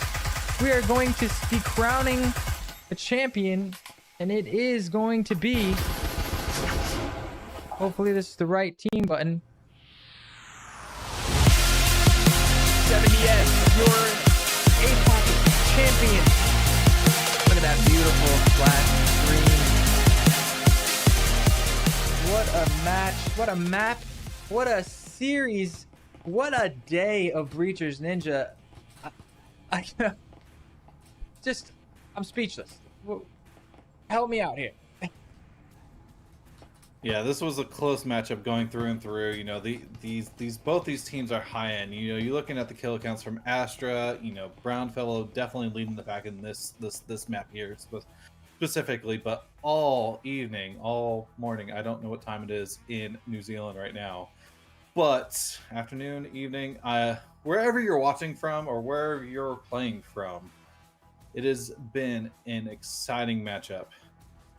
Yeah, Asia Pacific Grand Finals did not disappoint. To seal off what was an amazing day of Breachers all around. Straight from we're going to keep it on the Asia Pacific here, but we've had so much good Breachers today. I knew it. I knew that this matchup was going to deliver. I just knew it. Sometimes you just feel it in your gut, and you don't know how you know, but you know. And if you don't know, then now you know. I'm going to end it right there. So looking at these scores, you got 7, 5, and 3. For Legion, was a total score of 15, and then 7, 7, and 2, which is total score of 16. This is almost the exact same as their previous matchup. The 70S won 17 to 16 last time. Now they won 16 to 15 in this matchup. That is incredible. Wow, nice piece of math you did there. My brain is already done doing math for the day, so I'm really glad you added that. I had to pull out the calculator. I looked at for a pen and I was like, nope, I'm gonna use the calculator. Oh, that is amazing. What a great series. What a great preseason. I hope you guys in the Asia Pacific region see the potential for VRML. So tell your friends, tell your family, tell your mom. VRML is where it's at. We need to get some more signups in the Asia Pacific region. I want this region to expand. We got some teams from South Korea. Both of these teams today hailing from Australia, if I'm not mistaken, right? Yes. And we've got other teams from where else were the other teams from? There's 2 Australia. There's French teams, right? No, that's European. What am I talking about? You tell me. So we have, let's see, going into the APAC region, we got some Australian teams. We have Pavlov Dogs, which is also Australian. We have Legion Batarians, Australian. Amigo, which is Korean. Hybrid, which is Australian. There's a lot of teams from Australians. A lot of Australia, and just Muji trying to hold it down for South Korea. Or is it just Korea? Is it South Korea? South Korea. South Korea, yeah. And we could get even more. I mean, that's why we have it as the APAC region and not the OCE region, right? It's more encompassing. It covers, like you were said earlier, more places to get involved. So, hit up your friends. This is a lot different than Onward, where we have 4 Korean teams and 1, I think, Australian team. So you're seeing a different kind of play style. I don't know if they just didn't like Onward or they'd like Breaches more. I don't have a personal preference. Muji, if you guys are watching, Insu, who's the caster? From the south, Minsu. Insu. That's close. Minsu, hit up those other Onward teams from South Korea and tell them to come over and play Breachers. I mean, we know action packed. We need to expand this region out. We need to hit anybody in the chat. If you got friends in China, Japan, wherever, if they have VR headsets and they play VR games, tell them to get a team together. Come play VRML. It's so much fun. The more we have, the more fun it is. The more wide variety of skills thrown into the mix. I just want to see this game grow. I love it so much. I just want to see it succeed and grow into this massive international thing. I want an international LAN event where we can all get together somewhere on the planet, bring our VR headsets, play games together, make friends, make like real. You see the potential, Ninja? I just I'm almost bringing a tear to my eye. Boy can dream. What a finals, Ninja. Any more closing remarks? What else can you even say? I feel like the game spoke for itself almost. We barely had to do anything. We just had to sit here and enjoy the show with everybody. Yeah, both these teams put up a great matchup. Like you said, enjoy the show. You know, we've enjoyed casting. This is what we've asked for. This is what we have asked for all teams. Just play the game. That's right. So much entertaining. I love the amount of matches we can cast throughout the season. You know, we bring this to you here at home or wherever you are, on the toilets, in the car. Don't do this while you're driving though. But you know, I watch this all the time. I watch a lot of VRML matches from everywhere. I absolutely love it. And if you're loving it and if you're still sticking around, do us a favor. Go ahead, hit that thumbs up button down below. It really helps out the channel. Hit a subscribe button. If you want to stay tuned for all the future casts. We've got plenty more Breachers action season.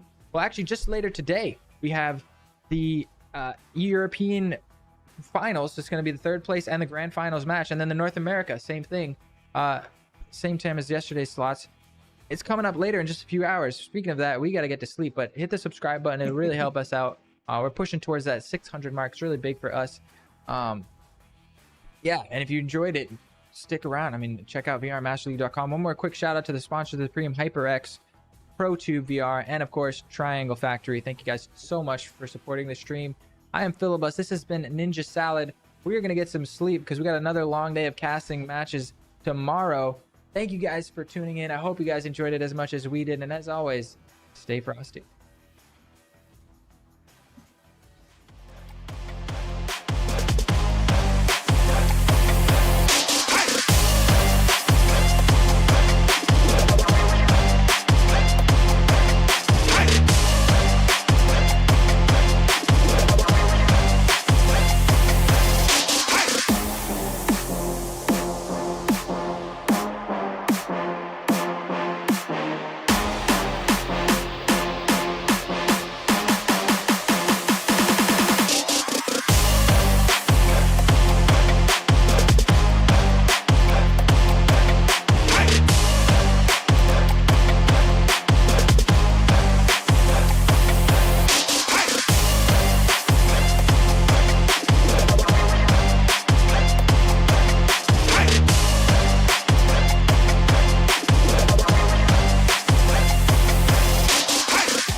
VRML is brought to you by Triangle Factory, HyperX, ProTube VR. Thanks for watching VRML.